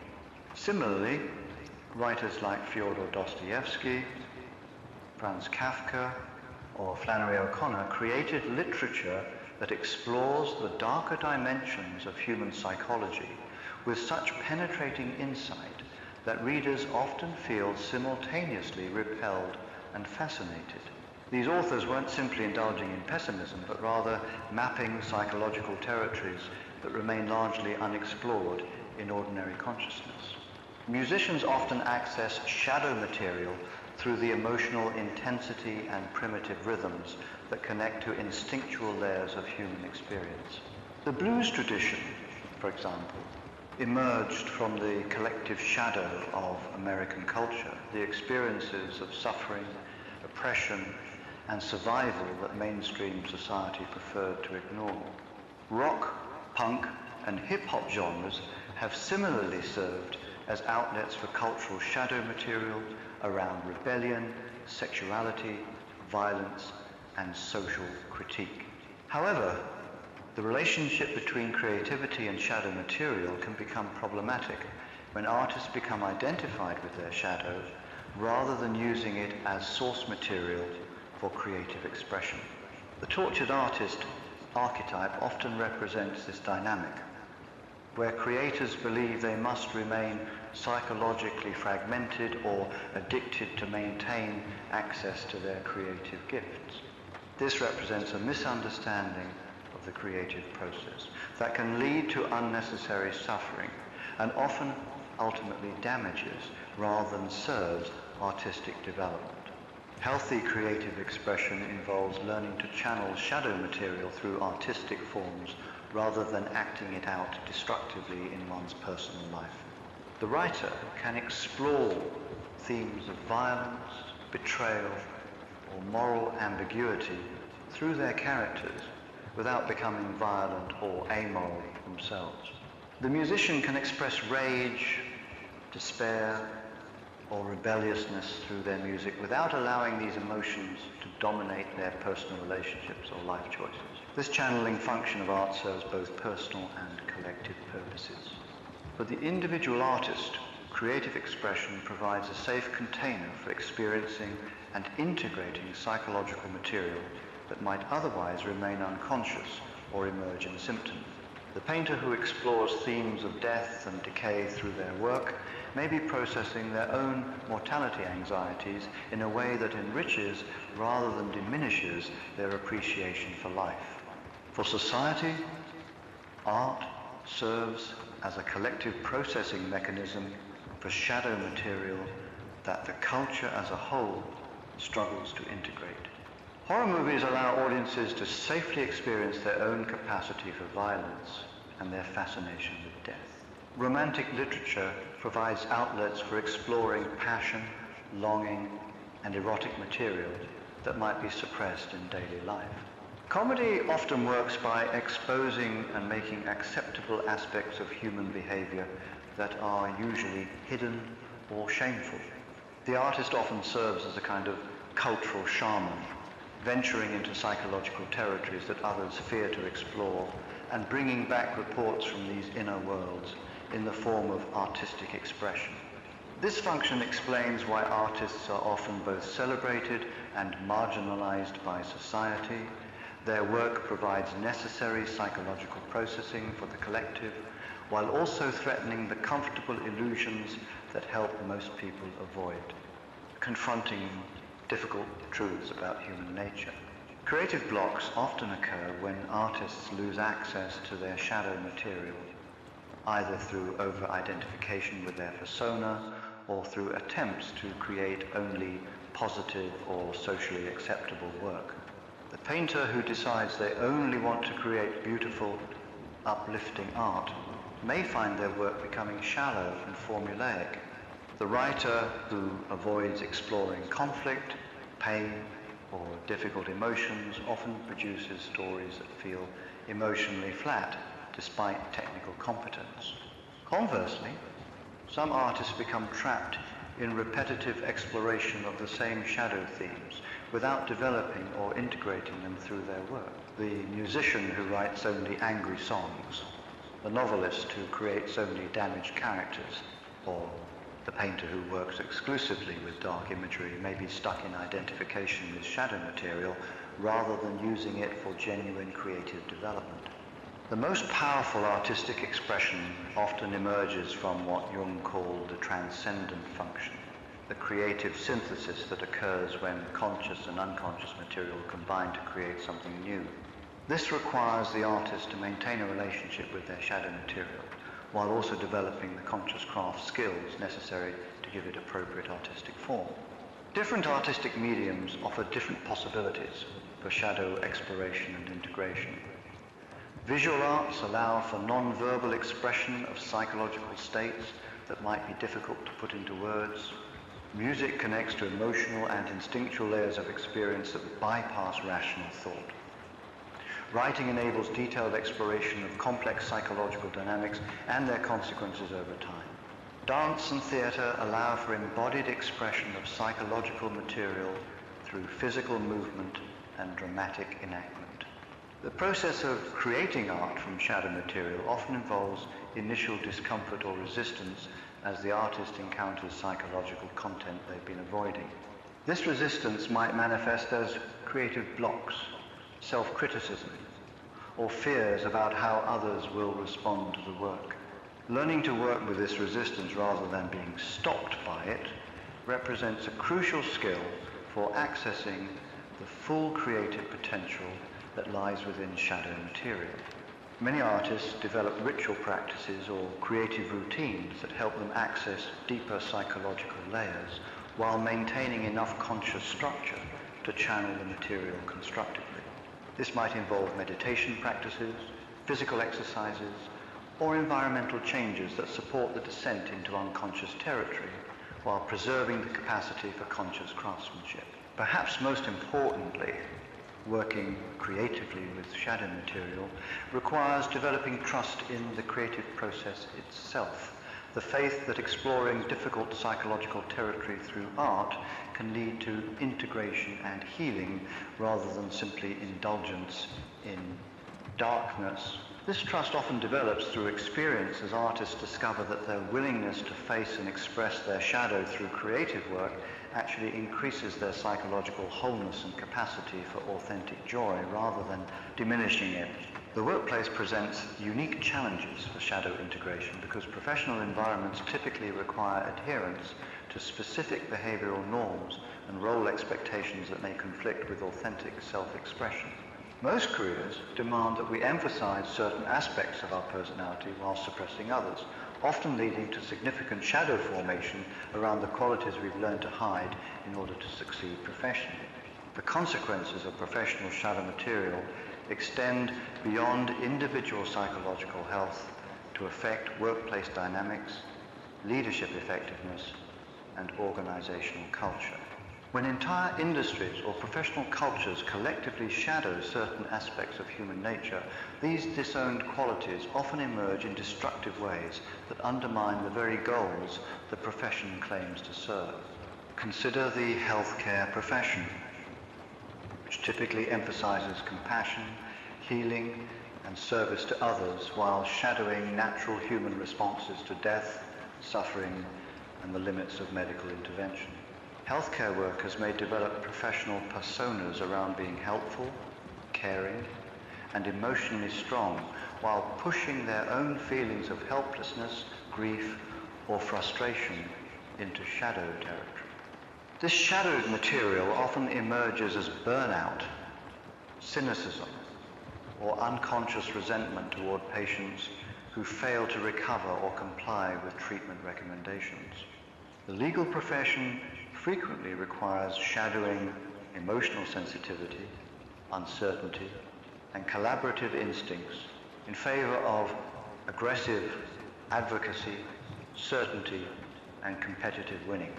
Lawyers may develop professional identities around being rational, argumentative, and emotionally detached while disowning their natural empathy, vulnerability, or desire for harmony. This professional shadow often manifests in personal relationships where lawyers struggle with intimacy, emotional expression, or cooperative conflict resolution.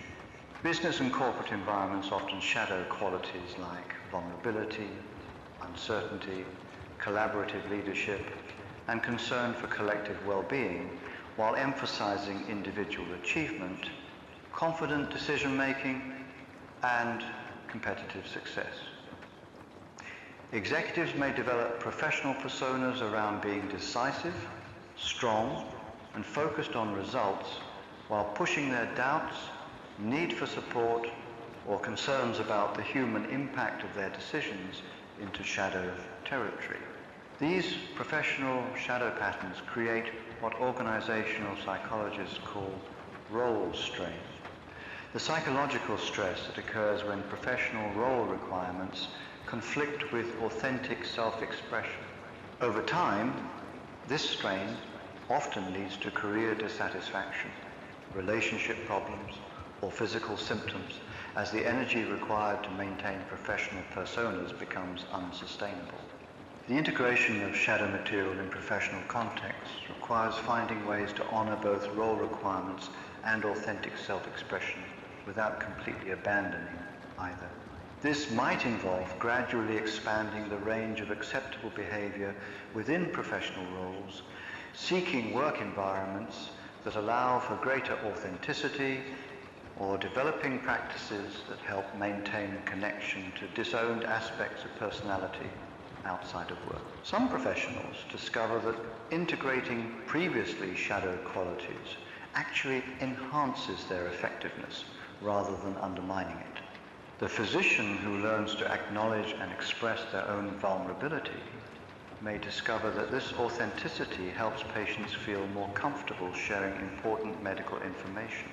The lawyer who integrates their collaborative instincts may find that they can negotiate more effectively when they're not solely focused on winning at all costs. Leadership positions present particular challenges for shadow integration because leaders often feel pressure to project strength, certainty, and competence while hiding any qualities that might be perceived as weakness. This creates what researchers call the leadership shadow, the accumulation of disowned material that often includes uncertainty, vulnerability, need for support, and acknowledgement of mistakes or limitations. Leaders who cannot integrate their shadow material often become rigid, defensive, or disconnected from the human impact of their decisions. They may surround themselves with people who confirm their existing perspectives rather than challenging them to grow, creating organizational cultures that mirror the leader's personal shadow dynamics. Conversely, leaders who can acknowledge and integrate their shadow material often become more effective because they can respond more flexibly to changing circumstances, admit mistakes, and learn from them, and create psychological safety for others to express authentic concerns or creative ideas. These leaders often inspire greater loyalty and trust because others sense their fundamental humanity beneath their professional competence. The phenomenon of workplace bullying often represents organizational shadow material being acted out through individual relationships. Organizations that officially promote values like respect, collaboration, and employee development, while maintaining cultures of competition, blame, and fear, often create conditions where aggressive shadow material emerges through interpersonal abuse rather than being channeled constructively. Similarly, ethical violations in professional settings frequently involve shadow material that has been driven underground by organizational cultures that cannot acknowledge normal human motivations like self-interest, power-seeking, or rule-breaking. When these natural human tendencies are completely forbidden rather than consciously integrated and channeled appropriately, they often emerge in destructive forms that damage both individuals and organizations. Professional burnout represents another common manifestation of workplace shadow dynamics. People who build career identities around being helpful, competent, or successful, while shadowing their needs for rest, support, or meaningful recognition, often push themselves beyond sustainable limits. The shadowed needs don't disappear, but rather accumulate as resentment, exhaustion, or cynicism that eventually undermines professional effectiveness. The integration of professional shadow material often requires what psychologists call bounded authenticity, finding ways to express genuine aspects of personality within appropriate professional limits. This might involve acknowledging uncertainty while still providing clear leadership, expressing vulnerability while maintaining professional competence, or showing emotion while still functioning effectively in role requirements. Some professionals find it helpful to create specific practices or rituals that help them stay connected to shadowed aspects of their personality during workdays. This might involve brief meditation practices that allow for emotional processing, regular check-ins with trusted colleagues who can provide honest feedback, or artistic or physical activities that provide outlets for aspects of personality that aren't expressed professionally. Career transitions often provide opportunities for shadow integration as people reassess what aspects of their personality they want to emphasize in their professional lives. The executive who discovers their shadowed creative nature may transition into more artistic work. The helping professional who integrates their competitive instincts may move into entrepreneurial roles. These transitions can represent healthy individuation processes, where previously split aspects of personality find more integrated expression.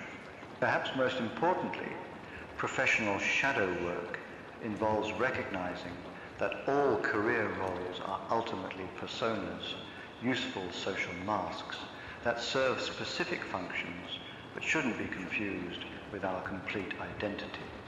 Maintaining awareness of the difference between professional role and authentic self allows us to engage fully in work requirements while preserving connection to the broader range of human qualities that make life rich and meaningful.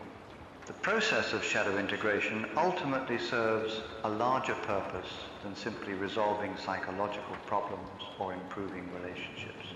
It represents a fundamental journey towards psychological wholeness that Jung called individuation. This process involves reclaiming and integrating all aspects of our nature, both light and dark, to become more complete and authentic human beings. The journey typically begins with what feels like crisis or breakdown moments, when our carefully constructed personas prove inadequate to handle life's challenges, when our defensive strategies stop working, or when previously unconscious material forces itself into awareness through symptoms, conflicts, or external circumstances that mirror our internal struggles.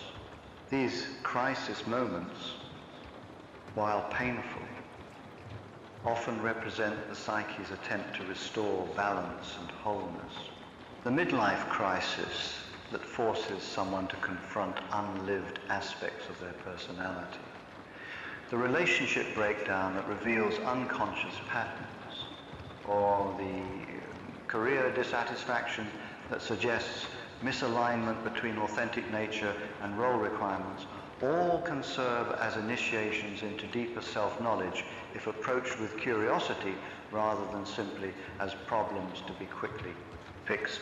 The initial stages of shadow work often involve shock and resistance as we encounter aspects of ourselves we've spent years avoiding.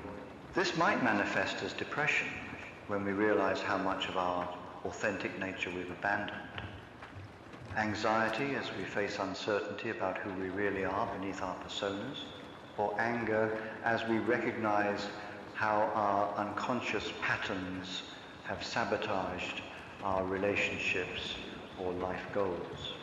This disorganization phase, while uncomfortable, represents necessary preparation for psychological reorganization at a higher level of integration. Jung compared it to the solve phase of alchemical processes, where existing structures must be dissolved before new, more refined forms can emerge. Attempting to skip this phase or rush through it often leads to surface changes that don't address underlying split patterns. The middle phases of shadow integration involve learning to hold paradox and complexity without immediately trying to resolve them into simpler formulations. This means accepting that we can simultaneously be both kind and cruel, strong and vulnerable, independent and dependent, without these contradictions indicating psychological pathology. Most people have been conditioned to believe they should be consistent. But psychological maturity often involves embracing the full spectrum of human nature within ourselves. This phase often requires grieving the loss of simpler self-concepts and the security that came from believing we knew who we were. There's often sadness about opportunities missed, relationships damaged, or years spent living partially authentic lives. There may also be anger about the social and familial conditioning that taught us to fragment ourselves in service of acceptance and approval. Gradually, as shadow integration progresses, people often report experiencing greater energy and vitality as psychological resources that were trapped in maintaining splits become available for creative living. The person who integrates their aggressive shadow may discover newfound capacity for healthy assertiveness. The individual who embraces their vulnerable shadow often finds deeper capacity for intimacy and emotional connection. This integration doesn't mean acting out previously suppressed impulses, but rather developing conscious relationship with these aspects of our nature so that we can choose how to express them constructively. The person who integrates their manipulative shadow doesn't become a manipulator, but rather develops sophisticated understanding of influence and persuasion that can be used ethically. The individual who embraces their selfish shadow doesn't become narcissistic, but rather learns healthy self-care and appropriate boundary setting. As integration deepens, many people discover that their capacity for genuine compassion and love actually increases rather than decreases. This occurs because authentic compassion requires acknowledging the full range of human nature, including its darker aspects. The person who has faced their own capacity for cruelty can offer genuine understanding to others who struggle with aggressive impulses. The individual who has integrated their own neediness can provide authentic support to others without the resentment that comes from helping others while denying their own needs. The later stages of shadow integration often involve what Jung called the transcendent function, the creative synthesis that emerges when conscious and unconscious material combine to create new possibilities. This might manifest as artistic expression that integrates previously split aspects of personality, relationships that honor both individual authenticity and mutual connection, or career choices that allow for fuller self-expression while still serving meaningful purposes. Perhaps most significantly, people who have done substantial shadow work often report a profound shift in their relationship with mortality and meaning. When we're no longer spending enormous energy maintaining psychological splits, we often discover deeper connection to life's essential purposes and greater capacity to face existential realities with equanimity rather than desperate avoidance. The journey toward wholeness never truly ends because life continuously presents new challenges that activate different aspects of our nature. However, the process of shadow integration develops psychological flexibility and resilience that allows us to meet these challenges with greater consciousness and creativity rather than simply repeating unconscious patterns. The ultimate goal isn't to become perfect or to eliminate all psychological difficulties, but rather to develop authentic relationships with the full spectrum of human nature within ourselves. This authenticity paradoxically makes us both more individual, more genuinely ourselves, and more connected to others through shared recognition of our common humanity. Contemporary life presents unique challenges for shadow work because digital technology has created new possibilities for both avoiding and projecting unconscious material. Social media platforms, in particular, provide unprecedented opportunities for crafting idealized personas while simultaneously offering endless targets for shadow projection through online conflicts and political polarization. The carefully curated social media persona represents a sophisticated evolution of Jung's concept of the persona, the social mask we wear to gain acceptance and approval.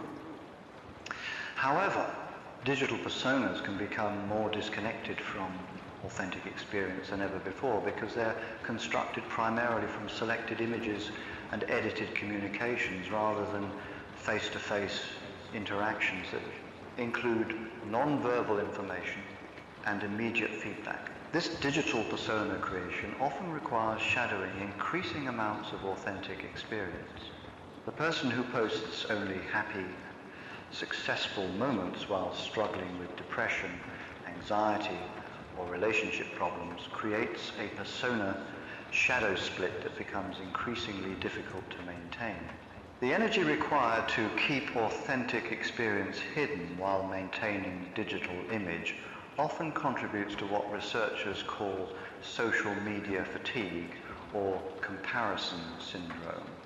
Online environments also provide new venues for shadow projection, particularly through political arguments, comment sections, and social justice activism that becomes focused on external targets rather than internal integration. The intensity of online political discourse often exceeds what policy differences alone would warrant, suggesting that people are unconsciously using digital platforms to battle projected shadow material rather than engaging in genuine political dialogue.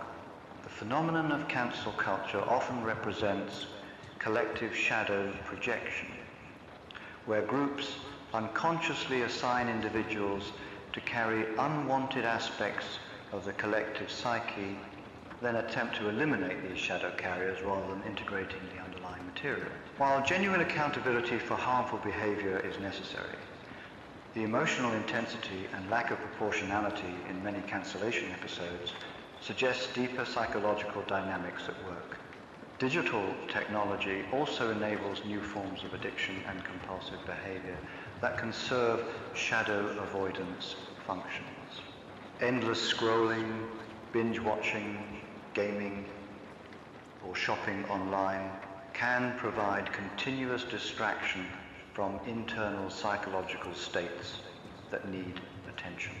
The person who compulsively consumes digital content maybe avoiding the stillness and silence necessary for shadow material to emerge into consciousness. However, digital technology also offers new possibilities for shadow work when used consciously. Online communities dedicated to personal development, therapy, or spiritual growth can provide support for individuals working with difficult psychological material. Digital art creation tools allow for new forms of creative expression that can facilitate shadow integration. Apps designed for meditation, journaling, or dream work can support contemplative practices that traditionally facilitated shadow work. The key lies in developing conscious relationship with digital technology rather than allowing it to be used primarily for shadow avoidance or projection.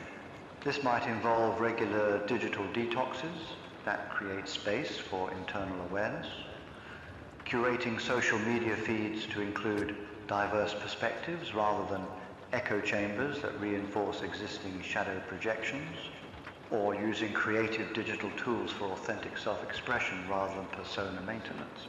The challenge of shadow work in the digital age requires developing what we might call digital wisdom, the capacity to engage with technology in ways that support psychological integration rather than fragmentation.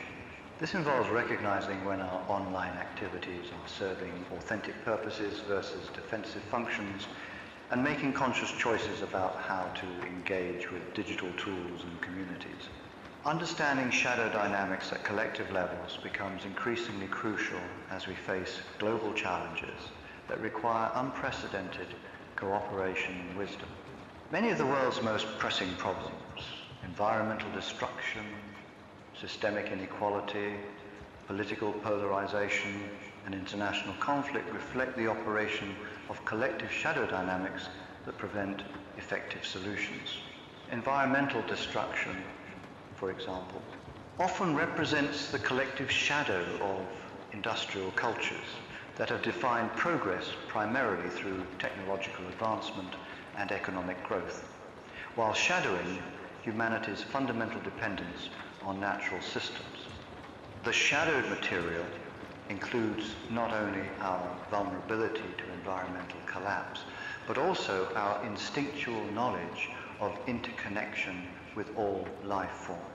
Collective shadow work around environmental issues would involve acknowledging the ways that industrialized cultures have projected their own destructive impulses onto nature, treating the natural world as a resource to be exploited, rather than recognizing our embedded relationship within ecological systems.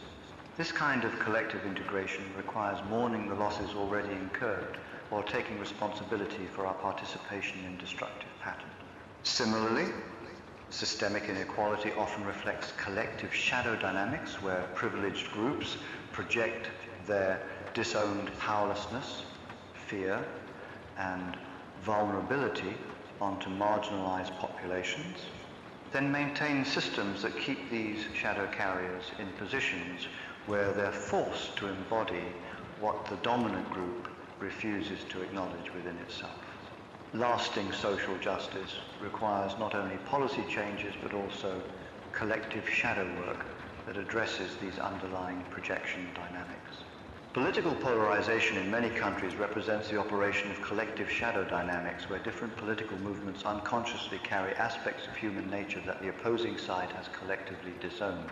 Rather than recognizing that both conservative and progressive impulses represent legitimate aspects of human nature that need integration, political groups often engage in shadow wars where each side battles externally with qualities they've refused to acknowledge internally. Effective political discourse would require what Jung called withdrawing projections, the process of recognizing and integrating collective shadow material rather than continuing to project it onto opposing political groups. This doesn't mean eliminating political differences, but rather engaging with them from a place of psychological wholeness rather than unconscious fragmentation. International conflicts, similarly, often involve massive collective shadow projections where nations or cultures assign their disowned material to enemy groups, then attempt to eliminate the shadow carriers through warfare, rather than addressing the underlying psychological splits.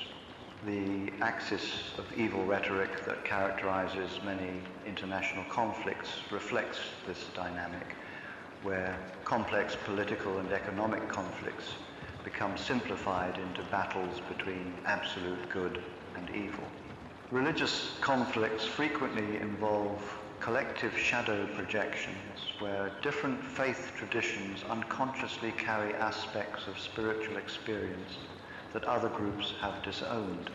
Rather than recognizing that different religious approaches might emphasize different valid aspects of human spiritual nature, religious groups often engage in shadow wars where they battle externally with qualities they've refused to acknowledge within their own tradition. The process of collective shadow integration requires developing what we might call collective consciousness, the capacity for groups, cultures, and nations to recognize and take responsibility for their own disowned material rather than projecting it onto others. This process often begins with individuals who have done significant personal shadow work and can therefore recognize collective projection patterns without becoming caught up in them. Educational approaches that include shadow literacy, teaching people to recognize projection dynamics and develop skills for shadow integration, could help create populations more capable of engaging in collective shadow work. This might involve incorporating depth psychological perspectives into civic education, conflict resolution training, and leadership development programs. Media literacy becomes crucial for collective shadow work because news, entertainment, and social media often amplify shadow projection dynamics rather than encouraging integration.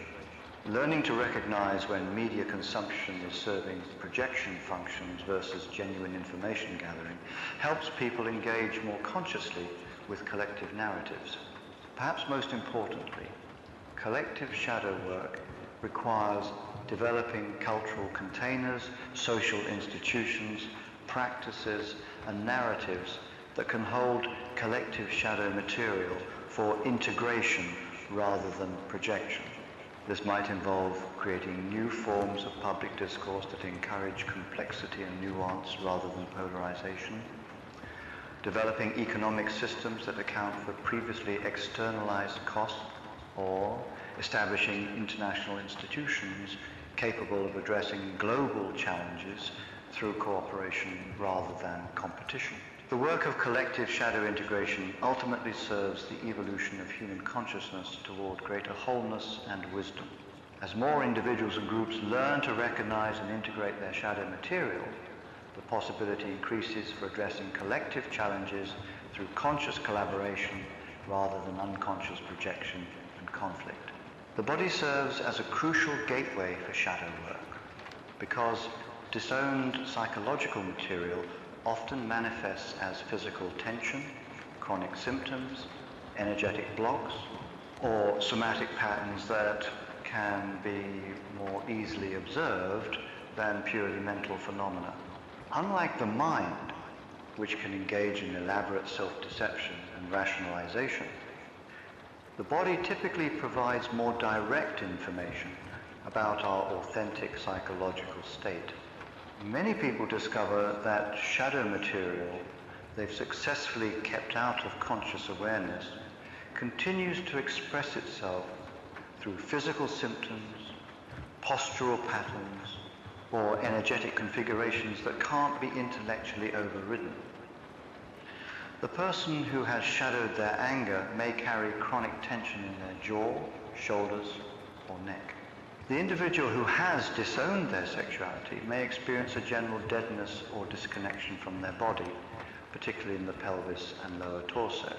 Somatic approaches to shadow work recognize that psychological material is actually stored in the body's tissues, nervous system, and energetic field rather than existing purely as mental content. This perspective suggests that lasting integration of shadow material requires engaging with its embodied manifestations rather than working solely through cognitive or emotional processing. Breathwork represents one of the most accessible forms of embodied shadow work because breathing patterns both reflect and influence psychological states. The person who has shadowed their emotional intensity may discover that they chronically hold their breath or breathe shallowly, preventing full emotional experience. Learning to breathe more fully and consciously often allows previously suppressed feelings to surface naturally. Similarly, the individual who has disowned their power may breathe in ways that collapse their chest and limit their vocal expression. Practices that encourage full, deep breathing often activate shadowed personal authority and self-expression. The breath becomes both a diagnostic tool for recognizing shadow patterns and a therapeutic intervention for integration. Movement practices like yoga, dance, martial arts, or simply conscious walking can provide powerful containers for shadow work because they allow psychological material to be expressed and integrated through physical action rather than purely verbal processing. The person exploring their aggressive shadow might find that martial arts training allows them to experience and channel this energy constructively. The individual integrating their sensual nature might discover that dance provides a safe venue for exploring previously forbidden aspects of their physicality. Touch and massage therapy can also facilitate shadow work by helping release emotional material that has been stored in the body's tissues. Many people report that bodywork sessions bring up unexpected emotions, memories, or psychological insights that weren't accessible through talking or thinking alone. The body appears to remember and store experiences that the mind has forgotten or suppressed. The voice represents another powerful tool for embodied shadow work because vocal expression directly connects psychological states with physical manifestations. People who have shadowed their anger often speak in voices that are higher, softer, or more controlled than their natural range. Those who have disowned their vulnerability may use vocal patterns that are louder, harder, or more aggressive than serves authentic communication. Vocal exploration through singing, toning, or simply allowing natural sounds to emerge can provide direct access to shadowed emotional states. The person who has never allowed themselves to make angry sounds may discover tremendous energy and vitality when they finally give voice to their frustration.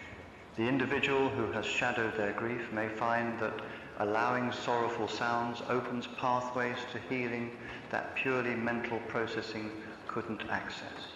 Sexual energy represents perhaps the most commonly shadowed aspect of embodied experience because sexuality connects us to primitive, instinctual layers of human nature that civilized persona often seeks to control or deny.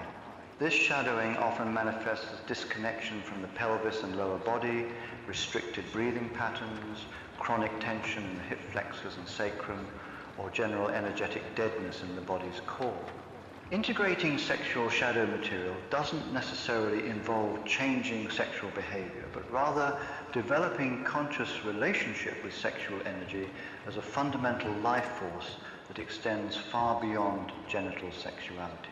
This might involve movement practices that encourage pelvic mobility and expression, breathing techniques that bring awareness to the lower body, or creative activities that allow for safe exploration of passionate sensual expression. The integration of embodied shadow work with psychological processing creates what somatic therapists call bottom-up healing, where changes in physical patterns support and reinforce psychological integration. Unlike purely top-down approaches that rely on cognitive insight to change behavior, embodied work engages the nervous system directly, often producing more lasting transformation. This embodied approach recognizes that shadow material isn't just psychological content, but actual lived experience that has been prevented from full expression. The person who has shadowed their joy hasn't simply forgotten how to be happy. They've literally restricted the physical patterns of breathing, movement, and expression that would naturally accompany joyful states. Reintegrating joy requires not just thinking happy thoughts, but actually allowing the body to rediscover its natural patterns of celebratory expression.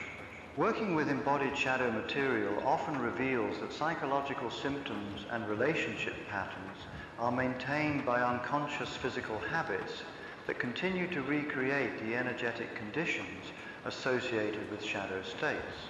The person who has shadowed their personal power may unconsciously maintain postural patterns of collapse or submission that prevent them from feeling empowered regardless of their cognitive understanding of power dynamics. Perhaps most importantly, embodied shadow work helps people recognize that they are not just minds housed in bodies, but rather integrated psychosomatic beings where psychological and physical experience are inextricably connected.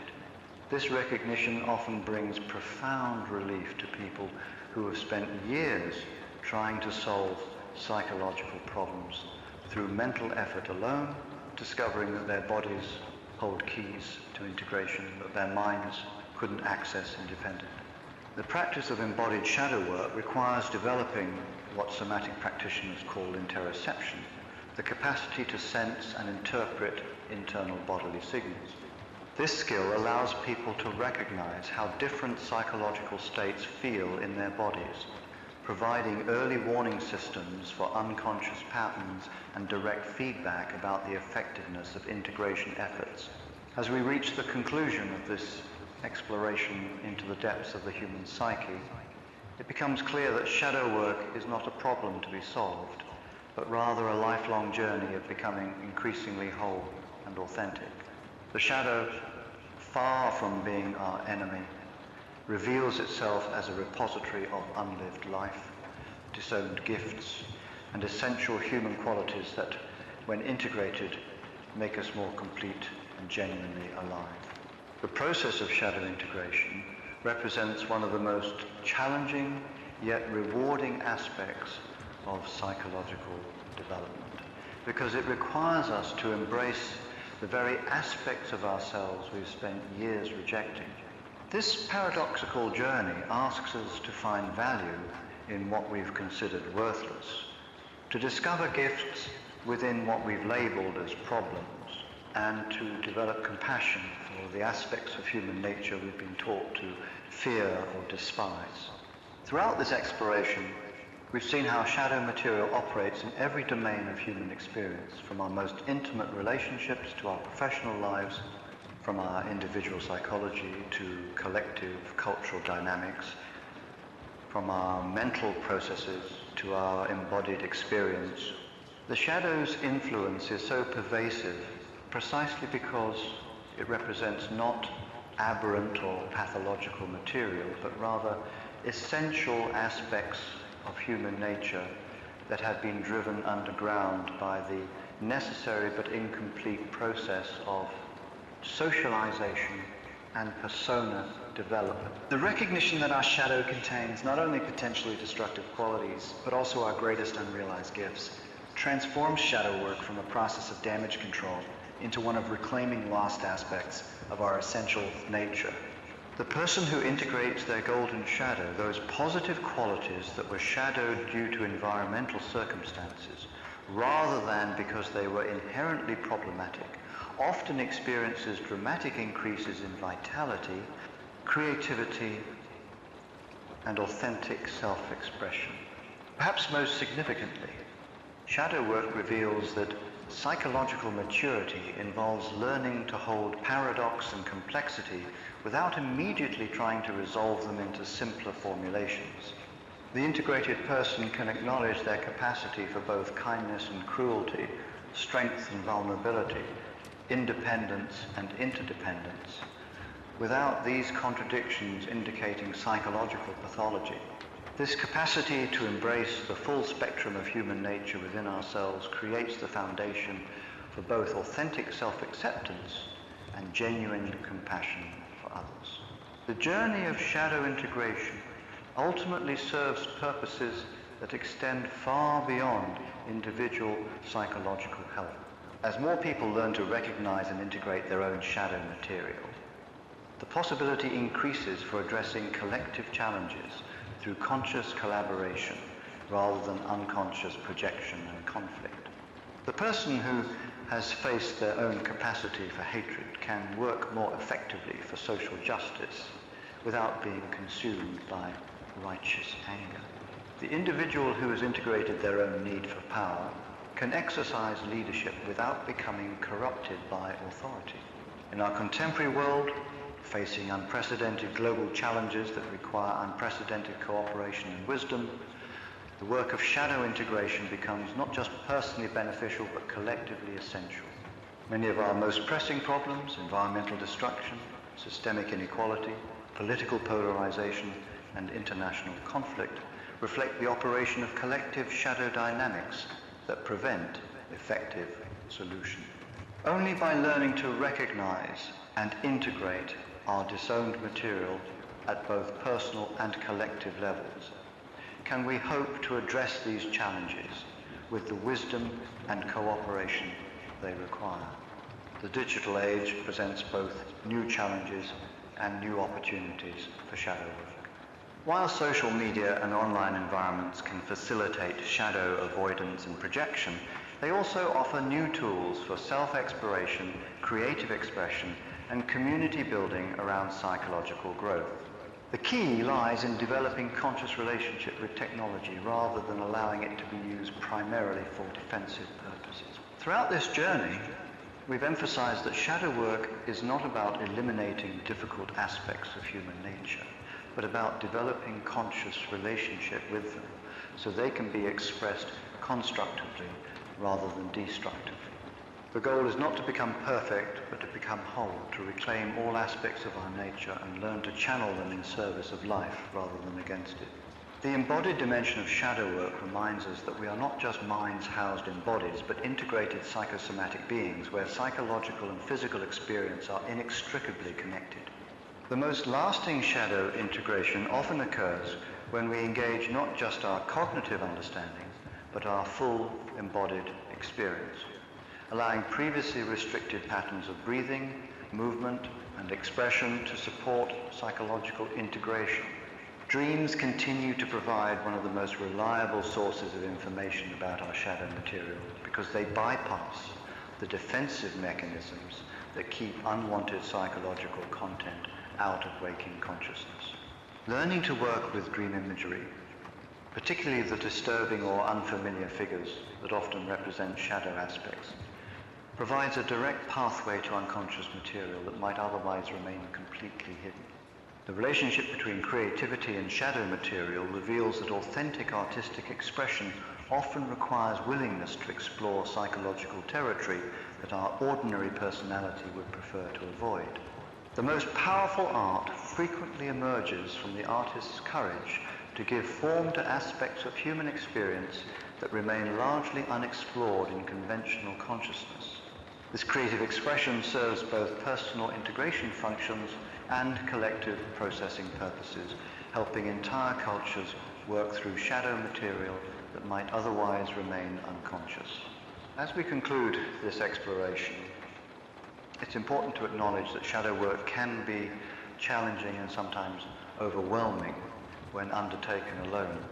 Professional therapy, particularly approaches informed by depth psychology, can provide valuable support for this process. Additionally, communities of practice, whether formed around therapeutic work, spiritual development, or creative expression, often provide the social containers necessary for safe exploration of shadow material. The journey of shadow integration is ultimately a journey toward authenticity and wholeness that enriches not only our own lives, but also our capacity to contribute meaningfully to the world around us. When we are no longer spending enormous energy maintaining psychological splits and defending against aspects of our own nature, we have more vitality available for creative living, genuine intimacy, and service to purposes larger than ourselves. The shadow work journey reveals that what we initially experience as obstacles to happiness and success, our difficult emotions, our unwanted impulses, our shameful secrets, often contain the very keys to deeper fulfillment and authentic power. The person who integrates their shadow doesn't become perfect, but becomes real.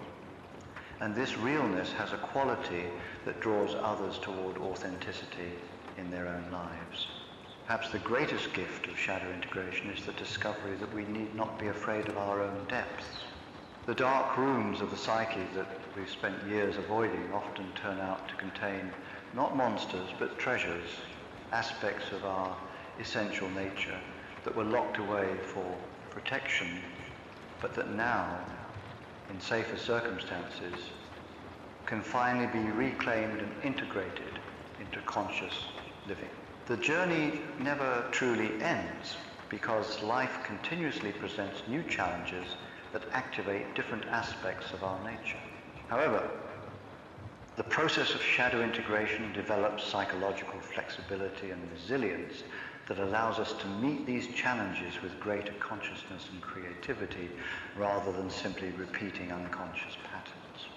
We become skilled at recognizing when we're projecting our disowned material onto others, when we're avoiding difficult aspects of our experience, and when opportunities arise for further integration and growth.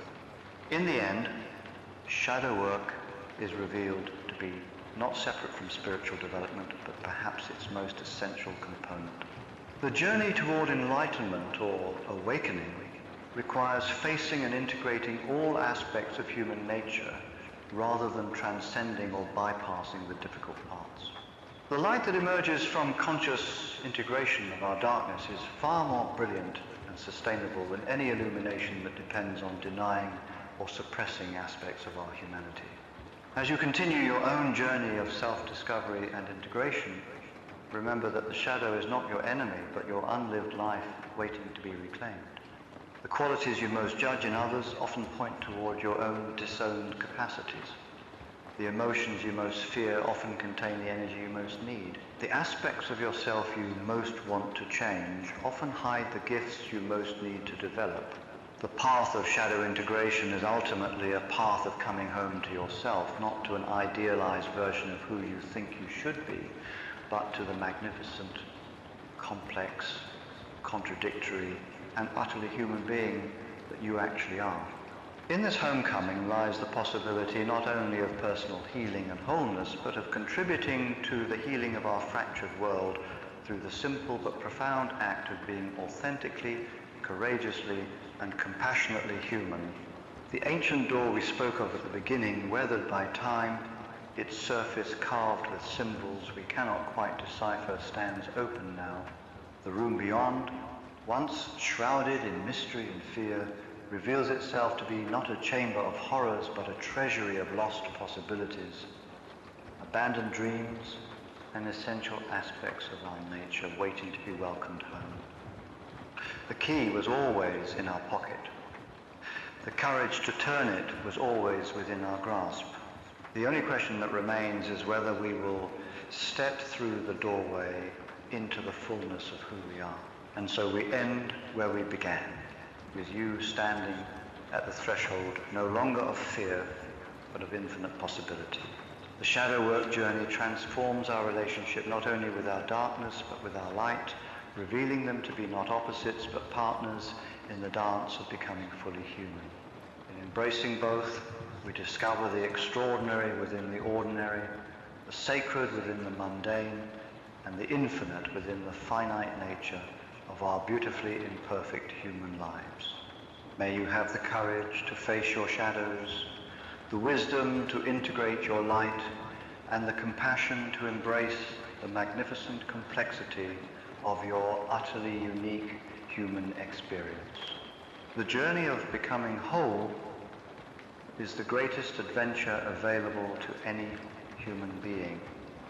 May yours be filled with discovery, growth, and the deep joy that comes from finally, truly coming home to yourself.